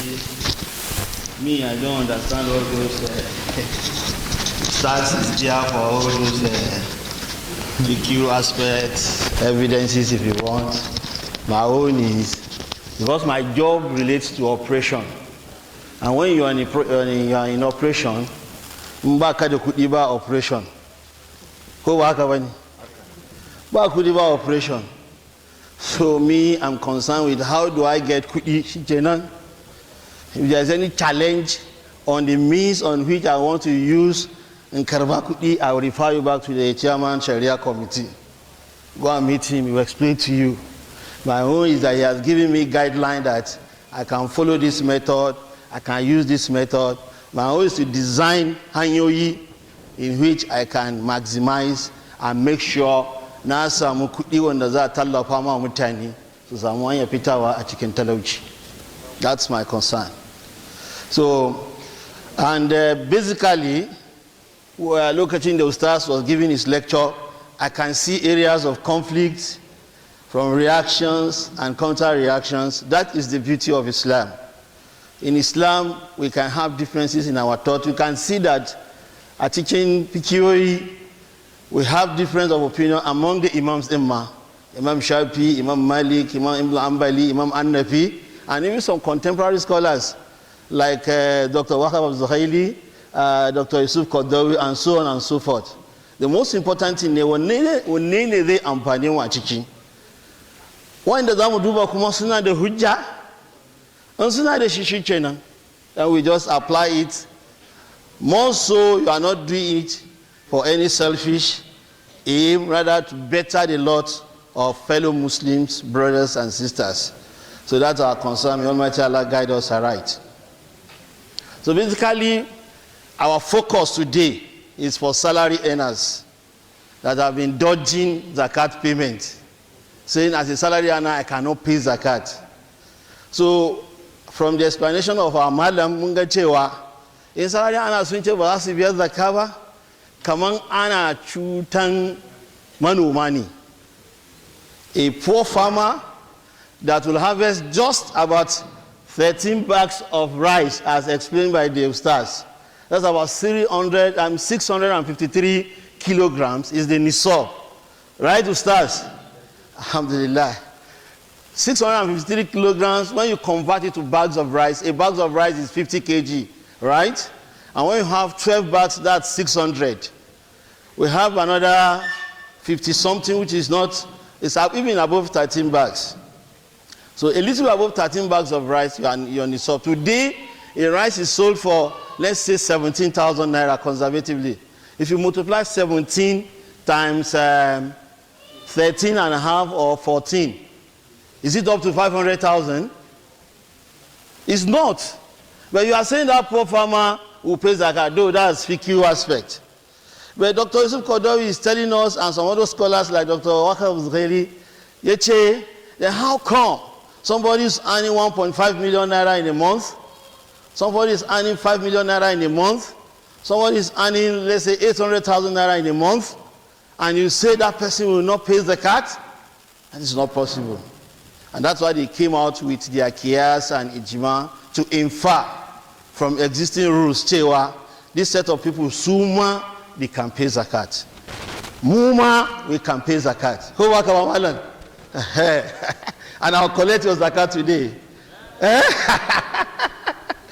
So we have three basic ways in which, from the fiqh zakat of Dr. Yusuf Qaradawi on salary earnings, how they can pay their zakat. Three. Though you can have one more, but at least we have basically three. Though, like the scholar said, we have other books of zakat. But we so much like the principle of Dr. Yusuf Qaradawi for making things easy for us as modern day professionals, that we can also pay zakat. Like he said, if you go to Fiqh Zakat by Dr. Yusuf Qaradawi, is online. Volume 1 and Volume 2. You get it, some of those explanations. Because Islam is comprehensive, some of the explanation may be very confusing, so please meet learned scholars to explain to you. If you read books alone, you get more confused. So make sure you have a scholar that is learned, that is grounded, that can also put you through. Now, the first form, we have three forms. I'm not sure our printing goes round. Ungani? So the first form, na salary earning scheme, is the first approach. Shine, okay, Gashino, maybe you cannot see it from far. Is that a quick option? Okay. Yes, of gross income. You see that the first item on the form is gross income, if you are fortunate to have it. Gross income. According to that, it is allowed in Islam because of the passion cewa nima na son cika cikin addinin musulunci guda biyar. Na farko yadda cewa Allah guda ɗaya, manzon Allah manzonsa ne, yadda sallah, fidda zakka, azumi, wanta azumi, mutum ya jan Makka yana da hali. So because we want to complete those 5 pillars of Islam, that it is allowed that when you look at your gross income, without even looking at netting out your expenses, that it is allowed to pay zakat in that form. For example, I'm a salary earner, my annual income is maybe 3.5 million. With the explanation now, Ustaz, 3.5 million, ya shiga ni sabi ko? Ya kai ni sabi. So yanzu sai ka ce, okay, my salary 3.5 million and I want to pay zakat. You just say 3.5 million divided by now, or you subject 3.5 million to 2.5%. 3.5 the rate of zakat on 3.5 million is around 70-something thousand, right? 87,500. And I say, okay, from this your annual zakat is 87,500. It's okay, because it's difficult for me to pull out 87,500. I want to spread it for 12 months. You give standing order that every month take out around 7,000 something from my salary as my annual zakat. It is said that if there is any grammar like that, fiqhistically speaking, it is allowed, and yet that you can do it that way. That is the first one. Sometimes you can even say, okay, my annual salary is 4 million. As I'm working through the year, because of my prudency, I'm able to save another 1 million naira. You can even add up that 1 million naira to your salary, divide by 40, pay your zakat. Recently, just last week, Wani Abokim Yegidana, that's the executive director, ya kira shi ya ce, ya malam yanzu nan an bani ari a wajen aiki, annual salary na je 8.something million, right? Total, yes. Baka ji Hausa ba shi yasa ai. Na ce duk salary din za ka biya ni kudi zan koya ma Hausa. So that the total salary an ba shi ƙari ya samu 8.something million, ya ce kuma ina son godewa Allah. Sai dividing by 40, sai shi mai gida gan alert kawai brrrm, around how much? 200 and something thousand. And he said, he just called him, my friend, I've seen this alert. Ina gana da menene, ya ce zakana kenan ni ban san ma na cire komi ba. Allah dai sanya albarka, Allah ya man ƙari. Sai mai gida mai addu'a Allah zai maka ƙari, saboda kuɗi yake so. Shekara mai zuwa ka saka bani kuma. So that's an example. It happened last week. And it can happen to us. Allah will bless it. Don't be afraid. The Prophet said, I swear by Allah in which my life is with him, spending money does not reduce money, does not reduce your riches, does not diminishes your wealth. It rather does what? Increases it. If you want somebody who comes to you cewa ina so maganin kuɗi, sai ka ce mashi kana so to ka fidda zakka. Shikenan yayi maganin kuɗi kenan, ya zama mai kuɗi. So that's the first approach. The second approach is you have your annual salary. That's what I call in tax. Well, if you are a tax expert, there's something we call, if you don't pay your tax in time, and the tax officer soon kama su biyan haraji, just you make what we call BOJ, best of judgment. You will now calculate it based on your status, and say, this is your annual tax, and you have to pay. But in here, because we are poor in record keeping, so I can say, okay, there is an option again. You can say, okay, my annual salary is 8 million, for example, and say, okay, worst case, my expenses cannot be more than 6 million. Tagani, if you now net 6 million from 8 million, how much is going to be the balance? 2 million. 2 million in the area in there, ya kai nisabi ko bai kai ba. So we just divide that 2 million by 40 or 2.5%, and he gets how much? 50,000 naira. and he pays his zakat. Those fiqh experts in zakat said it is also allowed, and it will be acceptable that he has paid his zakat. He has used best of judgment. He knows his annual income. He now, just by his past experiences, kudin da yake ajiya gida na cafane, na kudin da yake biya kudin gida, kudin makaranta yara, kudin sa petrol a cikin mota, and things like that. Ko kuwa baban shi na nan, ɗan tukwici da yake bashi kowane wata, ya hada. Throughout the year, again, is around 6 million. Then the net is from that is annual salary of how much? 8 million. And then the net balance of 2 million, it divides it by 40, it is allowed to pay zakat. Then the last option is where you want to do the ratio. Your annual, and you are a good record keeper as an accountant.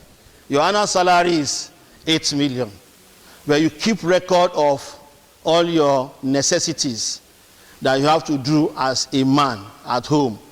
Food stuff, what you give for housekeep allowance and things like that, you keep it. At the end of the year, you gross if there is a form that relates to that. The third form, I don't know. Yawa wannan kaje can kasa. Ba wannan bane fa.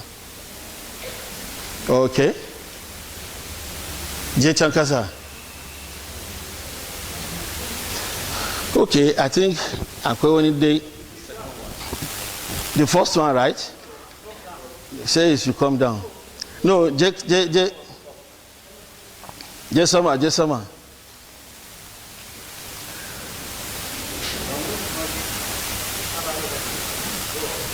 Go on. This business earnings. Go. Koya kari kenan? This is the one. Here, you want to take care of everything. Apart from your salary you are earning. Maybe as you work, you also have some savings. You know, people like adashe. Ilakana adashe, and it does not affect your expenses too much. Maybe you do adashe of 10,000, 20,000. Kuna nan kugo money. That's about 200,000. Kuma baka karba ko ba. Kuma baka da wani bashi. So you have your savings and other things you have that are your income, maybe return from investment and things that you have some other investment. You add it up, then you net all your expenses, your housekeep and things like that. If you now juxtapose the two, if the net balance is equals to or above 1,054,476 naira, which is our nisab for this year, then you are qualified to pay zakat at 2.5%. Or if 2.5% is too much for you, divide it by 40. Whatever you get is the zakat you are going to pay. And even at that, when you get it, for example, say your zakat is the minimum zakat, which is 26,000 and something naira.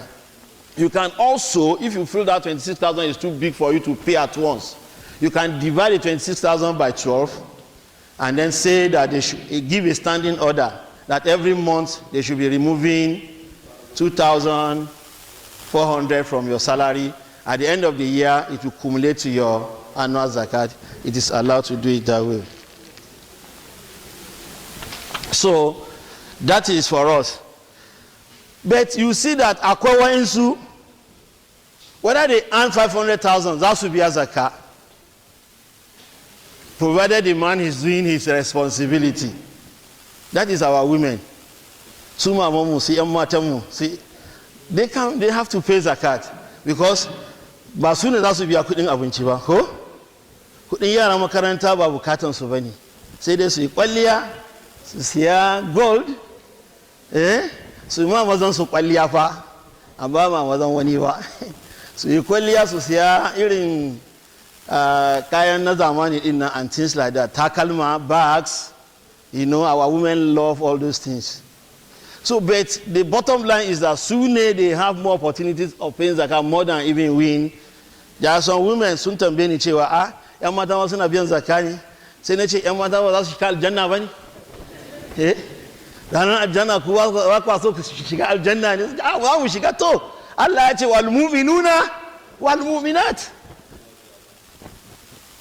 yankan layama sai ka ga yan mata sun ce aya ni ba za a'a in Allah azurta ke dole ne wajibi ne ke ma ki yankan laya mai gidanki yayi ke ma zaki don ibada ne addini ne yanda Allah wajabtar da namiji haka ma ya wajaba ma na mace so dole ne so if you are zakatable you must pay even as a woman and it is easier for our mothers to pay zakat because as much as our fathers I know majority of them are very responsible. They live up to their expectations. So your own demand is lower. As a result, your propensity to save is very high. Therefore, your propensity to pay zakat is also very what? Very high. So if you are a woman, you earn salary very big and you don't have so much pressure from your immediate family and from your husband, and you save a lot of money, at the end of the year, you discover that you have entered the bracket of Nisab and you pay your zakat at 2.5%. And like you have jewelries and the karat is kunganima, kumpimuganiwa. You have jewelries in different karats. Kuma, you know the value of those jewelries. Kuma yake nisabi. It's better for you can pay it. Either you can translate the value in cash, kabia. You can bring it in kind. The Zakat Foundation will collect it. You leave them with the wahala of converting it to cash. So basically, our mothers, you can pay your zakat through kayan kwalliyan da kuke da shi, maybe gold, and so on and so forth, and your salary too. And our women are good business women. They trade and they make a lot of money from selling all these things we sell at home and things in addition to our salary. Once at the end of the year, you see your worth is equals to 1,054,476 naira. You just know that you are qualified to pay zakat. So if you take the form, for example, let me just ask an hypothetical question before I go, and I want to see who will give me a correct answer. So if it is a man, I will give him my. Let me not promise anything now. Now I want to ask this question. Follow me very well. I work in a blue chip company. No, before I round up, let me tell you there is an option that the Ustaz said that it is possible for somebody who earns big salary to pay his zakat monthly. You see a farmer, for example, manomi wanda ya shuka masara, wata nawa ne masara yana yi kamun ya zama abin da za a ci? Hudu ko uku ko? Wata uku. So bayan wata uku zai yi menene? In ya girbe ya samu nisabi zai yi menene? A yanzu nan ana sa masara wayansu suna yin so biyu ko so uku a shekara, ko ba ka ba?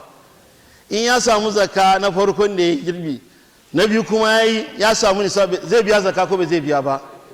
Na uku ma ya samu nisabi zai biya ko ba zai biya ba? Shine malam sun yi kiyasi cewa saboda haka salari ana wanda shi ma yana karban babban salari, shi ma ranar karban albashi ne, shine yawma asadi nashi, shine kiyasin da suka yi cewa in za ce zai jira zuwa karshen wata mutum baya ganin menene kudi, in ka gan kudi za ka yi menene, in kana so ka gane wanda ba shi da kudi wanda yake da kudi, wanda yake da kudi za ka ga yana tafiya, amma ka bar shi ranar da ya samu kudi za ka gan tafiyan shi ya bambanta. Ce me ya samu da malam wani ne? Ce ai malam Ali ya yi arziki. Saboda haka shi yasa ka ce saboda talaka ya samu hakkinsa a wajen mai kudi, don Allah ya ce kai la yaduna dullatan bainal agnai minkum. Saboda haka ku sa arzikin yayi menene, ya kewaya daga wasu kudi tsakaninku. To ne yana karban salari albashi kaman 2.5, akwai wanda yana aiki a wayannan telecoms industry, oil companies, they get as much as 3 million, 5 million monthly. To yanzu ni ko wani ya shiga aiki yana karban 5 million, mata guda daya, yaro guda daya. Baban shi mai kudi ne, ba shi da kannai,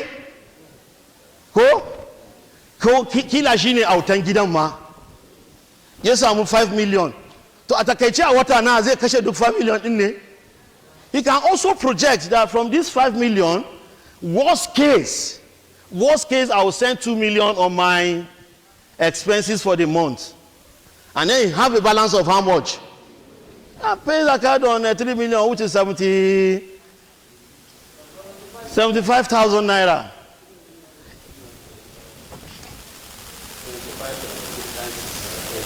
No, I say if you want to pay Zakat, okay, it's 60,000, Abi. It's 25 million, it's 75 stars. Okay, sir. So I just want to ask Chewa, I taking 3 million. May 150,000 they achichi. It's 75,000. Yeah, Sheikh, I don't want to argue with you. When I go to Lagos, you give me query. You were arguing with me in that seminar. So Ustaz has come back to me. Yes, 75,000. So I want to ask you, what is the effect of 75,000 in 3 million? He will even remove it as if he has not done anything. So such a person can pay Zakat monthly. That's what the Fuqaha are saying. So that more poor people will do what? Will get benefit and remove them from the poverty level to a subsistence level. Even if they are not paying Zakat, they will be able to pay Sadaqah. So okay, no problem. In Zakat and Sadaqah Foundation, we have a slogan. We say, if you are not Zakatable, you must be Sadaqatable. That's our slogan. If you are not Zakatable, you must be Sadaqatable. So all of you here, if you are not Zakatable, you must be, and I'll collect your Sadaqah today. So that is it. Like I was saying, okay, let me just use these 2 or 3 minutes remaining.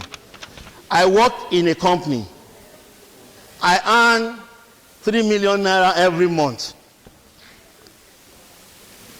And I don't want to remove anything from my salary before I pay Zakat.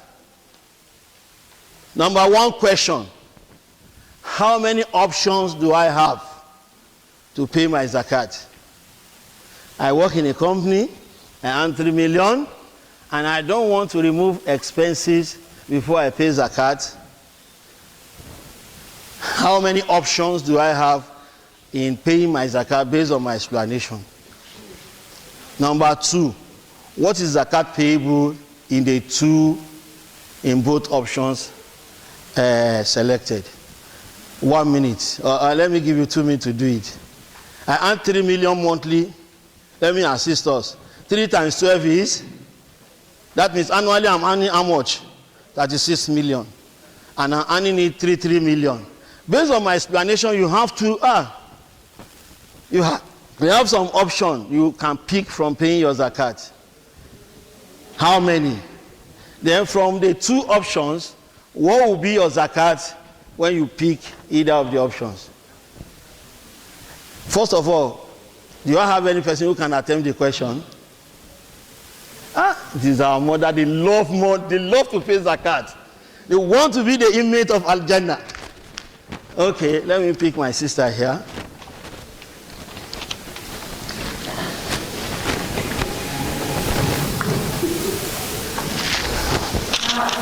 Alaikum salam.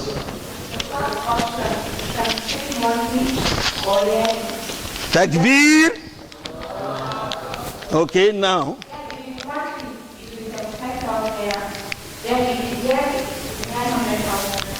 Takbir.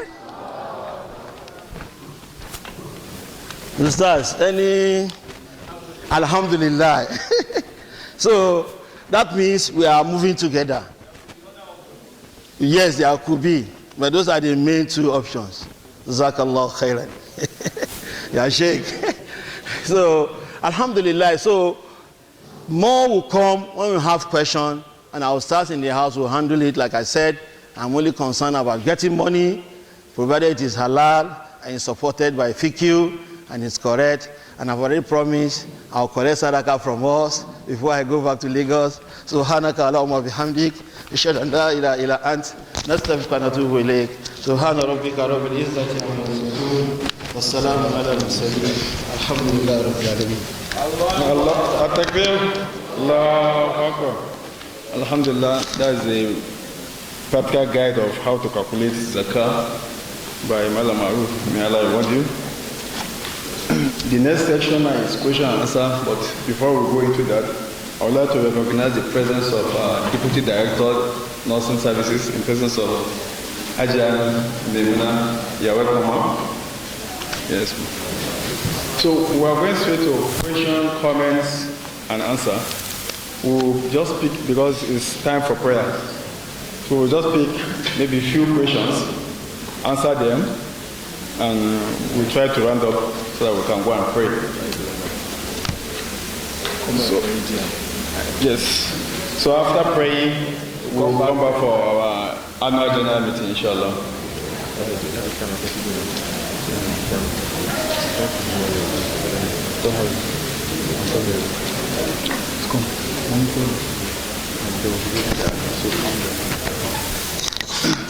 So if you have questions, we'll say few questions. Maybe go to the hand and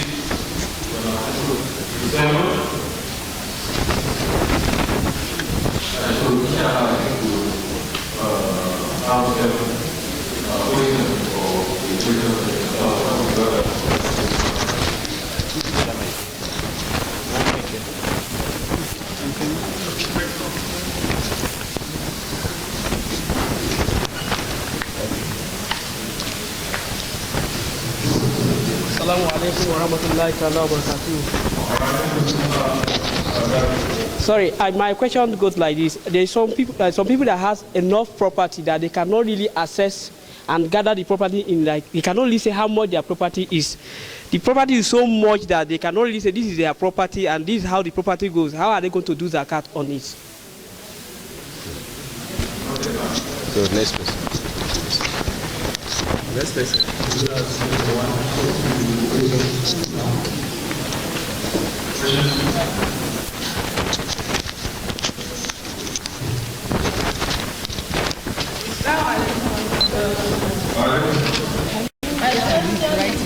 Let's say there's a wealthy man who just died and his property has been shared among his children.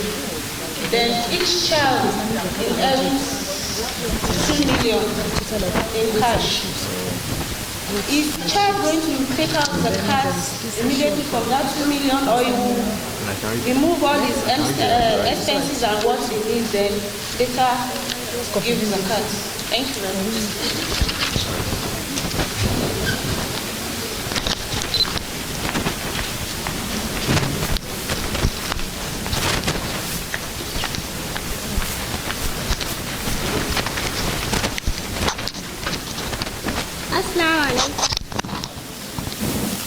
Plot of land zakatable? Plot of land zakatable?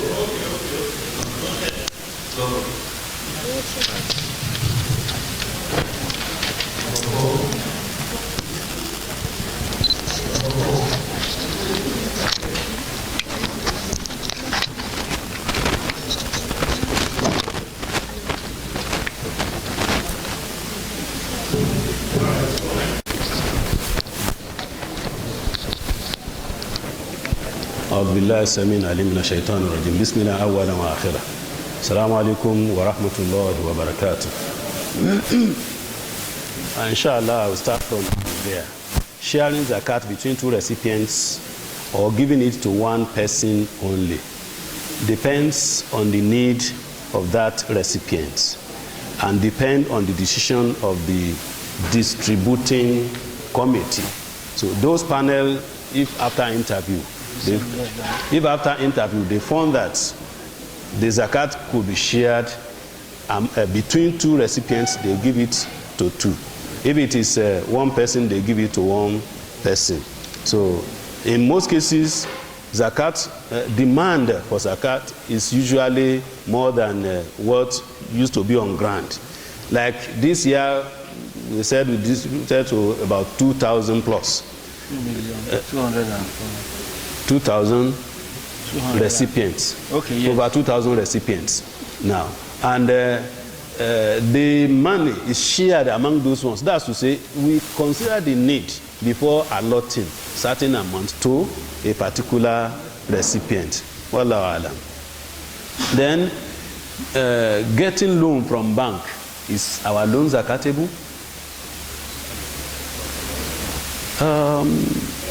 Loan. We need to know that loan is a debt. And then we look at the length of the duration at which we are paying back. If it is 2 years, for example, and Zakat is an annual event, you are collected about 5 million. That's to say, 2.5 million is a loan in the first year. The remaining 2.5 is a gift. Are you following me? So it's not due till next year. So you are paying only 2.5 this year. So the remaining 2.5 is an opportunity and a gift for you. So you pay Zakat on 2.5 because you have access to it and you are using it. So that is it. But if you are paying everything within a year, then the whole money is not zakatable. Ditto for a trader who borrows about 25 million as capitals and is to pay 5 million on yearly basis. So he will be removing 5 million from the proceeds of that business. And then if he has excess, more than 5 million, then he pays zakat on that. I hope it's understood.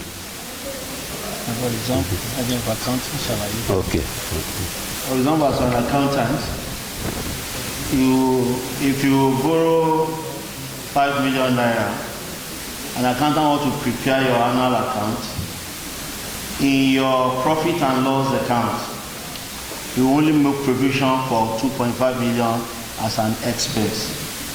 The other 2.1 million will go to your balance sheet. His income. To add up to your capital. Because in accounting principle, based on accrual and prepayment concepts, the money that is not due in a particular year cannot be valued in the profit and loss account of that year.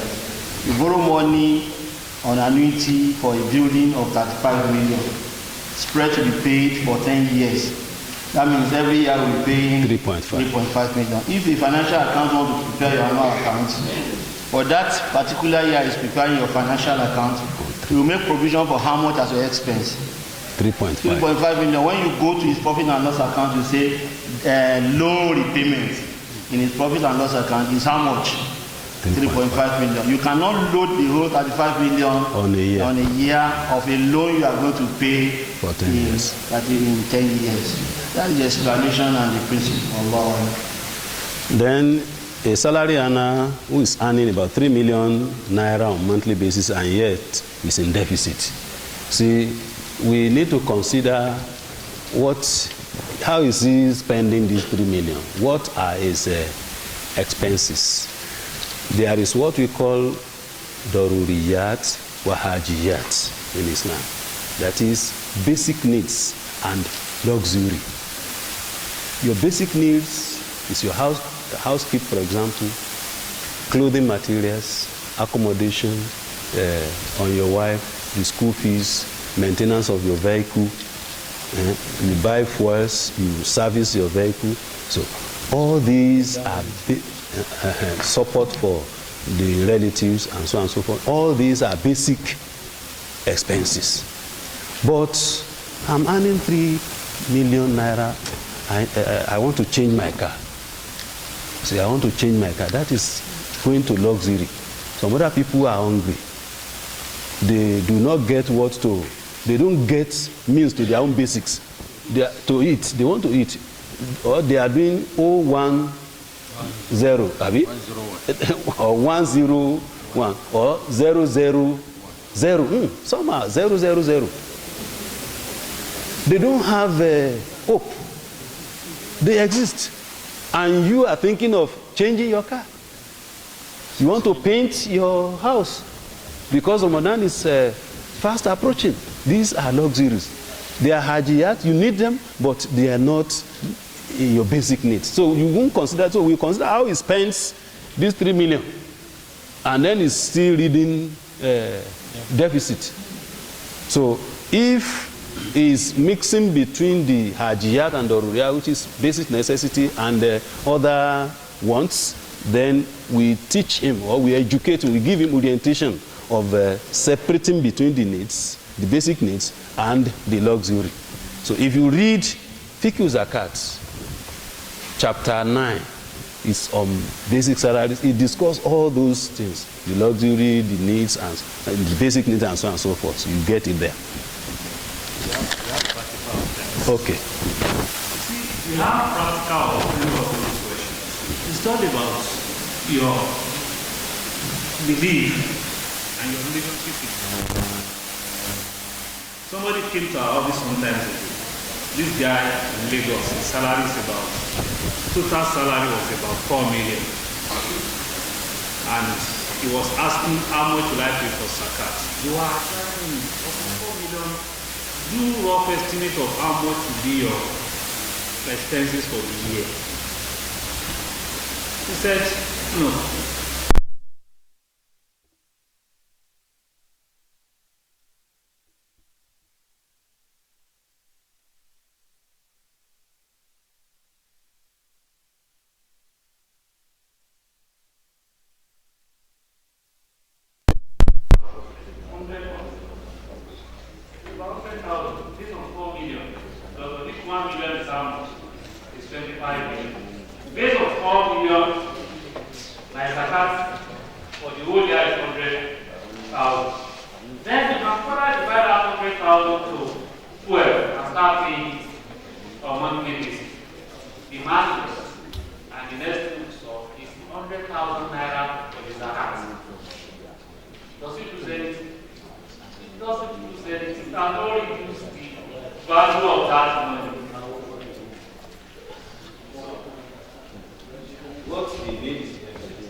Of 700 years ago, they will quote Sahaba, Abdullah ibn Mas'ud, that when he gives salaries, he used to give it in small bags. Small bags. It's in that book, small bags. And by the time every one of these workers collect their bags of salaries, immediately you ask them, bring your zakat. Remove the zakat and pay it into Baitul Mal. Immediately he collects zakat from them, and that is on monthly basis. That is what? Right from the time of Sahaba. Muawiyah is a ruler of the Islamic dynasty. So he also adopted the same system. On monthly salary, from the source, he deducts zakat from the workers globally, internationally, because it's ruling the whole world by Islam that time. Then they mentioned Umar bin Abdul Aziz also. He collected zakat for the first year. And the system is that once you collect your zakat, his own school of thought is that of Ibn Mas'ud and Muawiyah. Immediately you collect, you pay the zakat. So after the distribution that year, the second year he collected, he was looking for the recipients who would collect zakat. He couldn't get. Ayn al-Fukara? No Fukara. Ayn al-Masakin? We are the needy. Nobody needs. And Ayn al-Garimun? We are those indebted. Who are those in debt? Nobody. Then he said, Ayn al-Nakihun? We are those who wants to marry this year and they have not gotten money for the marriage. Nobody show up. Then he said, Aina al-mustankihun. Where are those who are thinking of marrying next year? Then those ones showed up. And he started giving them the zakat. I said, this zakat can go for this. And then he spent the zakat for this. And that is why they said, Agna Umaru alam, that Umaru has enriched the whole world. And for that they call him Mu'jizatul Islam. He is a miracle of Islam because he has collected zakat for 1 year, he distributed, and he enriched the whole world. So the system is that they deduct from the source and it is paid on monthly basis, and that is the best for. The issue of power. Then the concept of 1 year. If we go by the verse, Quran 6, verse 141, Atu zakatahu yawma hasadi. Pay its due on the day of harvest. So if my salary, I'm earning on monthly basis, if I discover that on monthly basis I'm having nisab, I can pay on monthly basis in accordance with that verse, like a farmer who harvests seasonally. Why others are paying once in a year, Anas bin Malik was paying twice during the lifetime of Holy Prophet Muhammad, because Prophet prayed for him, Allahumma atihi malan wa waladan wa jal min ahli al-jannah. Oh Allah, give him, let him have children, then grant him a lot of wealth, and then make him one of the inmates of al-Jannah. So he said, all other farmers, they used to harvest once in Medina. He used to harvest twice. And there is no difference between the first season and the second season. So that's to say he's paying his zakat how many times? Twice in a year. While others are paying theirs how many times? Once in a year. Then he has about 128 children. Read Subul Salam. You have the Shari'u Bulugul Maram. He has about 120, between 125 and 128 children from his loins. So, and then he says, I'm sure the third one, which is Al-Jannah, is also assured because the first two is actualized. Then, if we read Fiqh Sunnah, Prophet ﷺ mentioned that there are hadiths that says we pay per annum. Some even look at that authenticity, that is, the hadith is weak. There are other hadiths that supported payments on monthly basis and on seasonal basis. So if we go into the book, then landed property. Landed property, there are two people who ask about that. A plot of land, is this zakatable? So we consider the location of the land.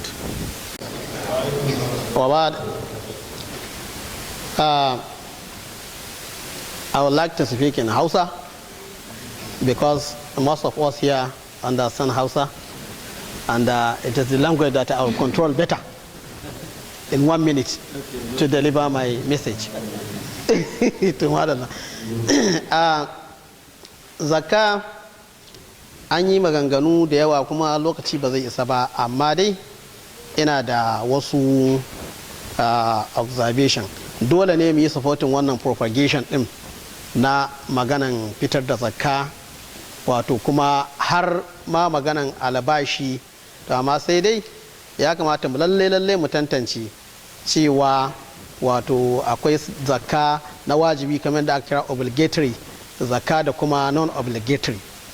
To ita zakka na wajibi fa an yi umarnin cewa a yaƙi wanda ba su bayar ba, domin annabi sallallahu alaihi wasallama ya ce na so in ba da umarni a je gidajen wanda ba su zakka, ya ce fa uharrik biyutahum, in kone gidajensu. Konewa means yaƙi, a yaƙe su kenan wanda ba sa fitar da zakka. Da saboda haka nan akwai abubuwa guda biyu wanda suke da very important, whether obligatory or not non-obligatory, that we have to put in consideration a wajen fitar da zakka din. Na farko, kowa yana son dukiyar shi ta yi tsarki, domin zakka ne kawai ke da wasu abubuwa guda biyu. shine na farko a ma'ana za ga cewa an ce karuwar dukiya ne, to kai kuma in ka cire kaga sai ga kaman ka ragu ne. A shaidan ya idu kumul faqara, ina fata an gane, shaidan na alƙawarta muku talauci ne in kuka cire kaza in kuka cire kaza, amma kuma Allah na alƙawarta muku gafara da kuma ainihin rahamansa. To ma'anar da take da shi na farko karuwa, in ka cire za ka ga kaman ka rage ne, amma kuma tana karuwa ne saboda zuciyar ta tsarkake ta cire wanda kai. To kowa kuma na son dukiyar shi ta tsarkaka, sannan kuma yana son ta karu, kuma karuwa za ta yi in a sense that in ta tsarkaka to za ta samu albarka ne ta jawo saura da abin da kake yi, sai ga cewa kana samun albarka a cikin wannan dukiyar. Da saboda haka ko da na wajibi ne ko ba na wajibi ba ne, in ka cire salarinka ka yi wannan aiki to lallai za ka samu wa'annan abubuwa. Wannan a duniya za ka same su, babban kuma sai a lahira Allah maɗaukakin sarki zai sanya ka a gidan aljanna sakamakon wato ka zartar da ɗaya daga cikin ainihin wato ginshiƙan musulunci wanda aka ɗora maka.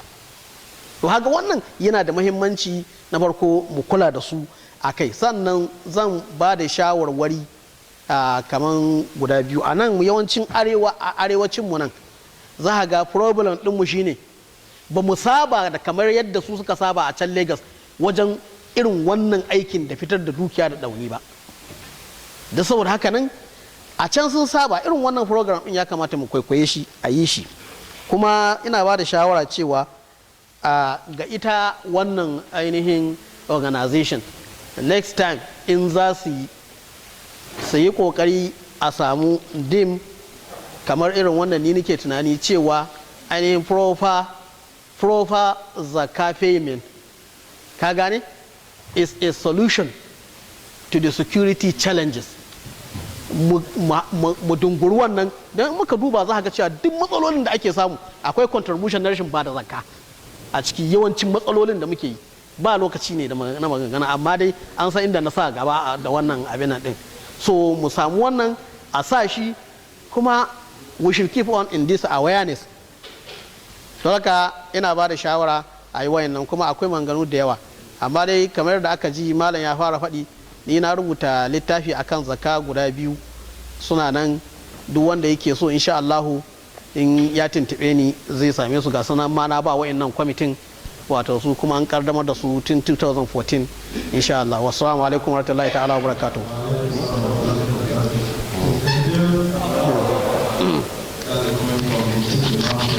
Okay.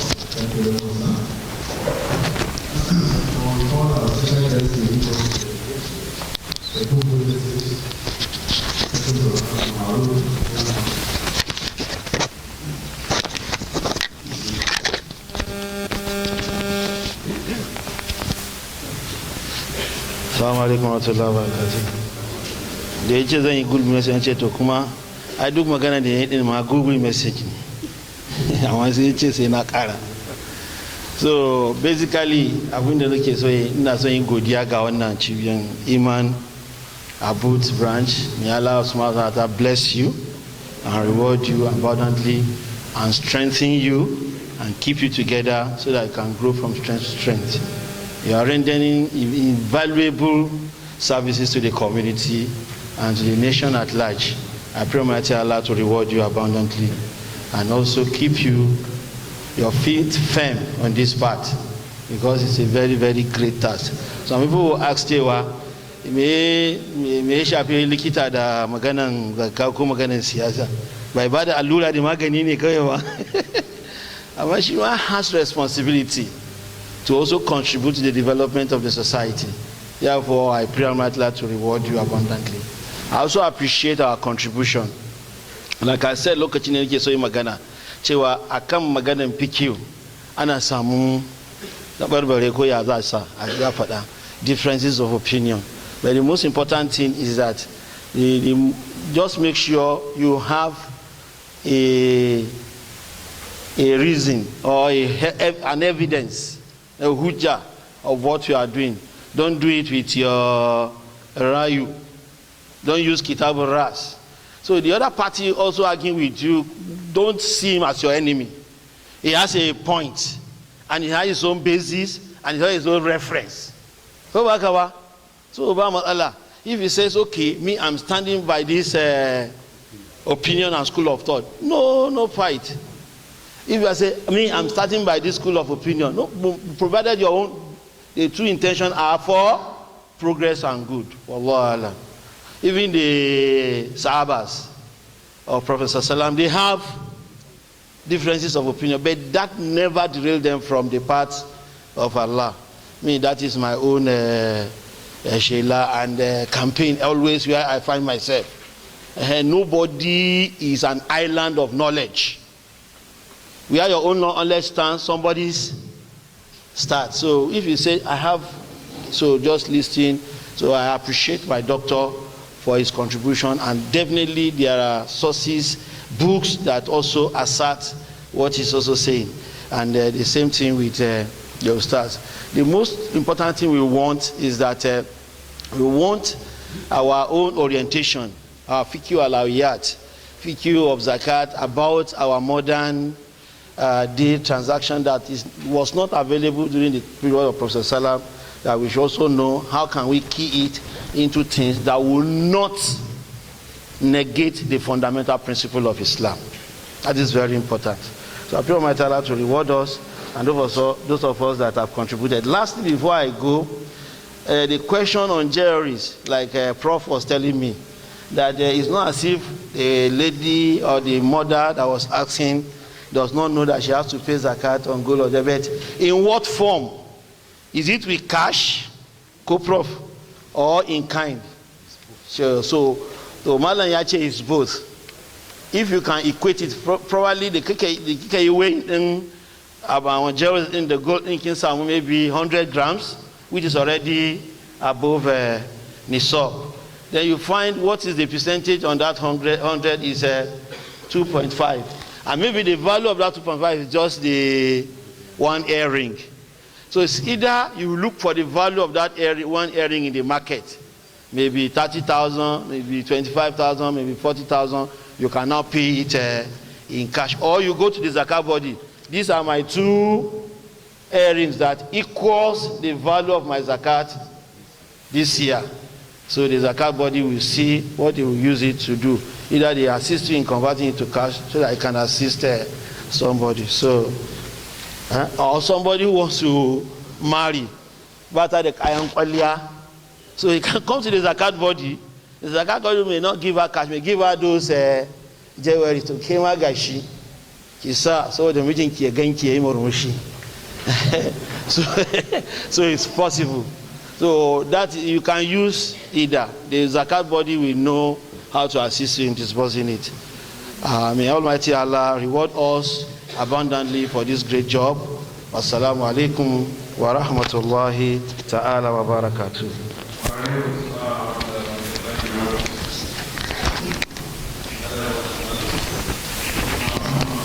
Closing remark by the director of program.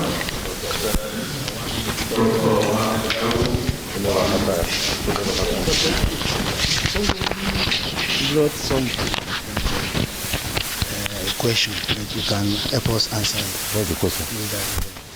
The Zakat and Sadaqah Foundation collaborate with anyone to take Zakat and come here and do Zakat distribution. Yes. Okay.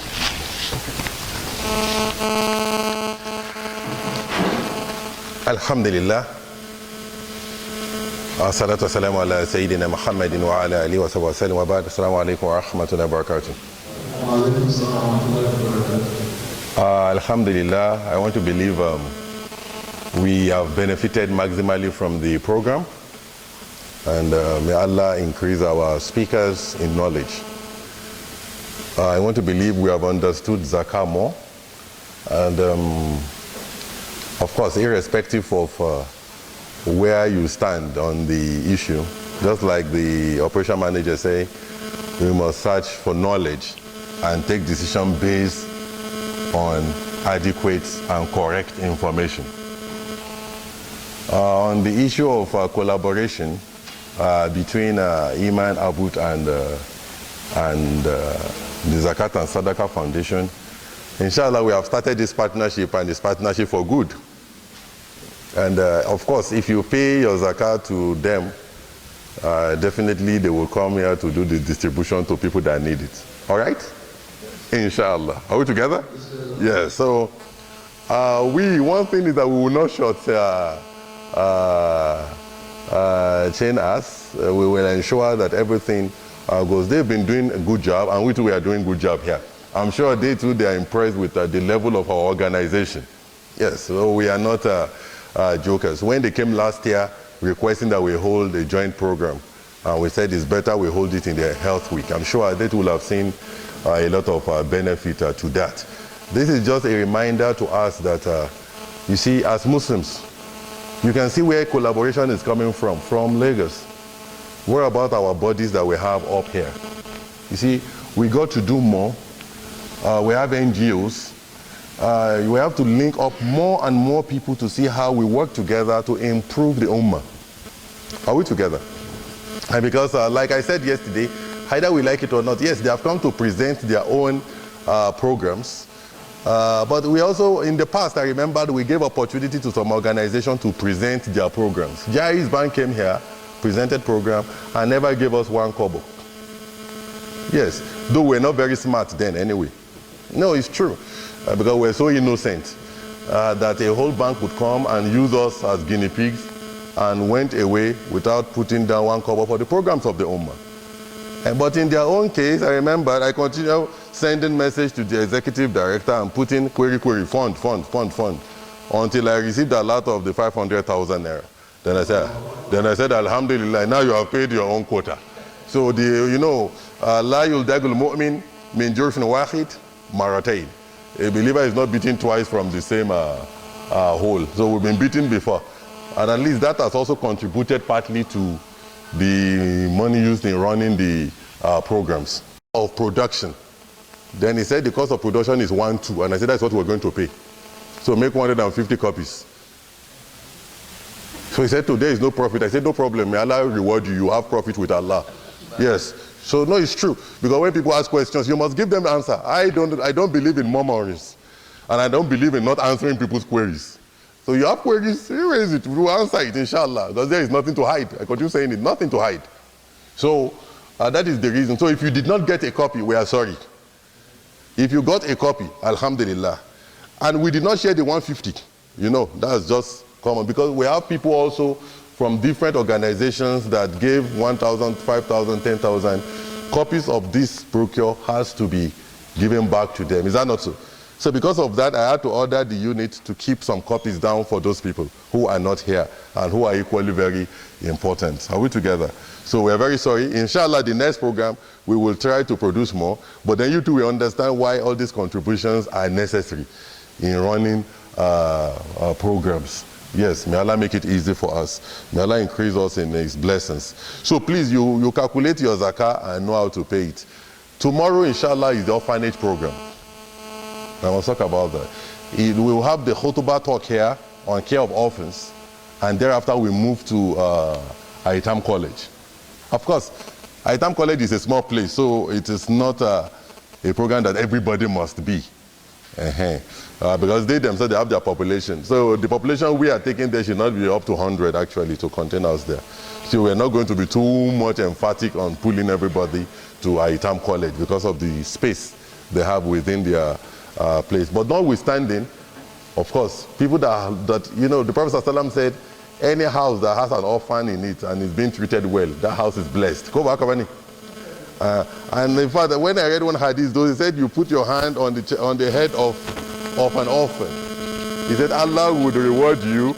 You are not an orphan.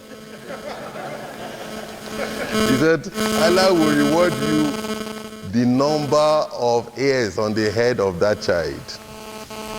So you see, I remember the last time I went to orphanage, I saw some of the malams we went with just grabbing the head of those children and rubbing it. And I said, Akurimana, don't break people's head because you want to rub their head. Because I don't think it is just the physical rubbing process alone. It must come from the heart. Everything you do as a Muslim is not just, Allah is not somebody you can do for one night on. He's not a human being. So the details are clear. So if you think you can do shortcuts, so that love must come from inside, that care, that concern must come from inside. And the essence of this program is to build in us. Many of us, our neighbors, we have people that have died in our neighborhood. True of us. Do you ever ask what they are eating?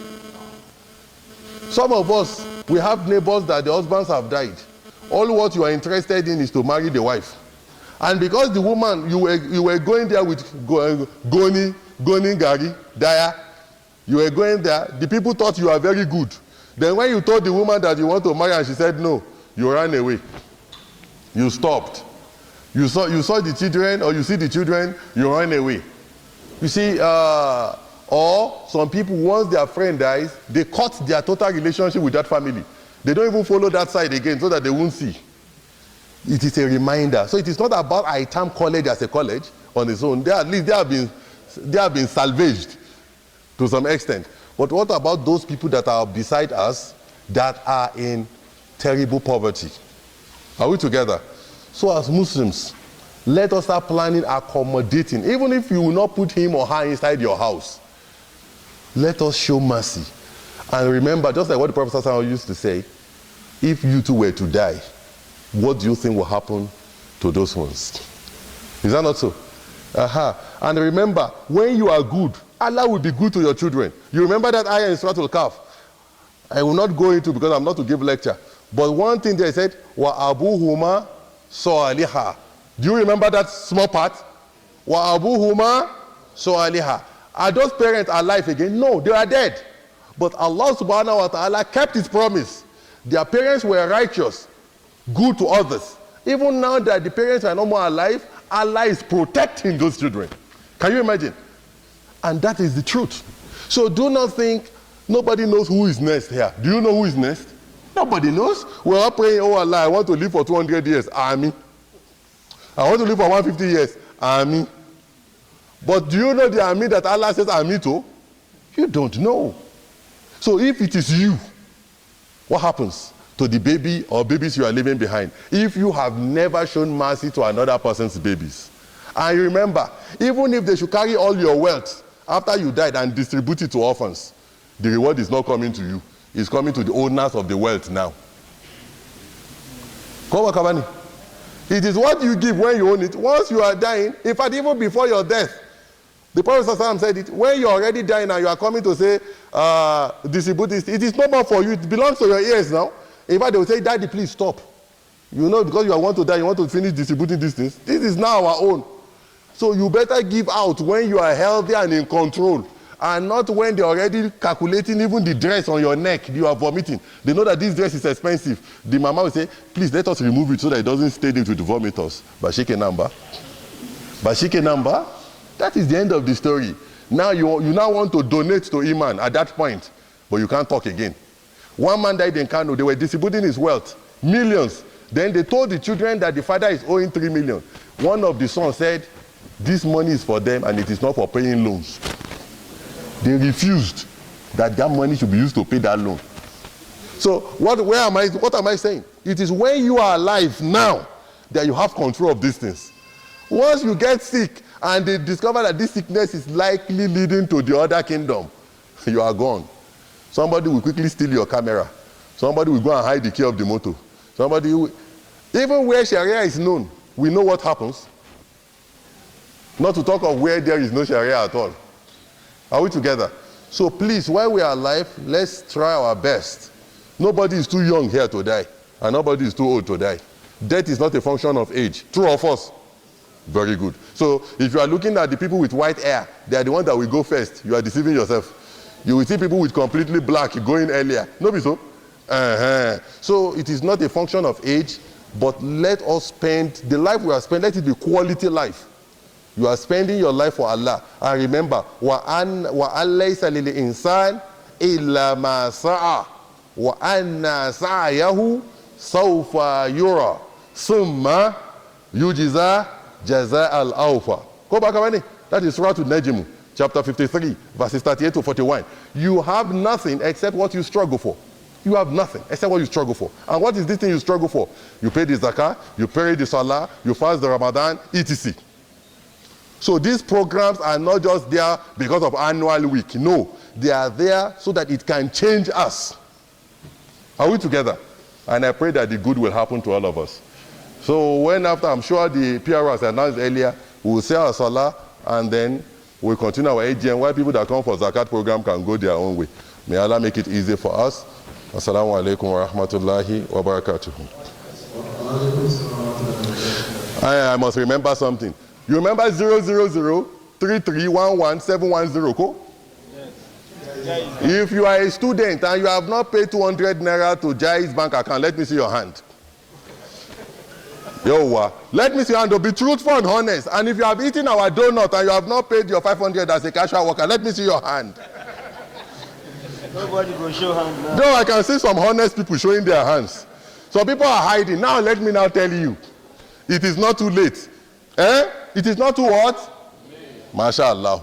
000, sipili, oku, daya, bokwe, daya, sipili. Current account, Jai's Bank.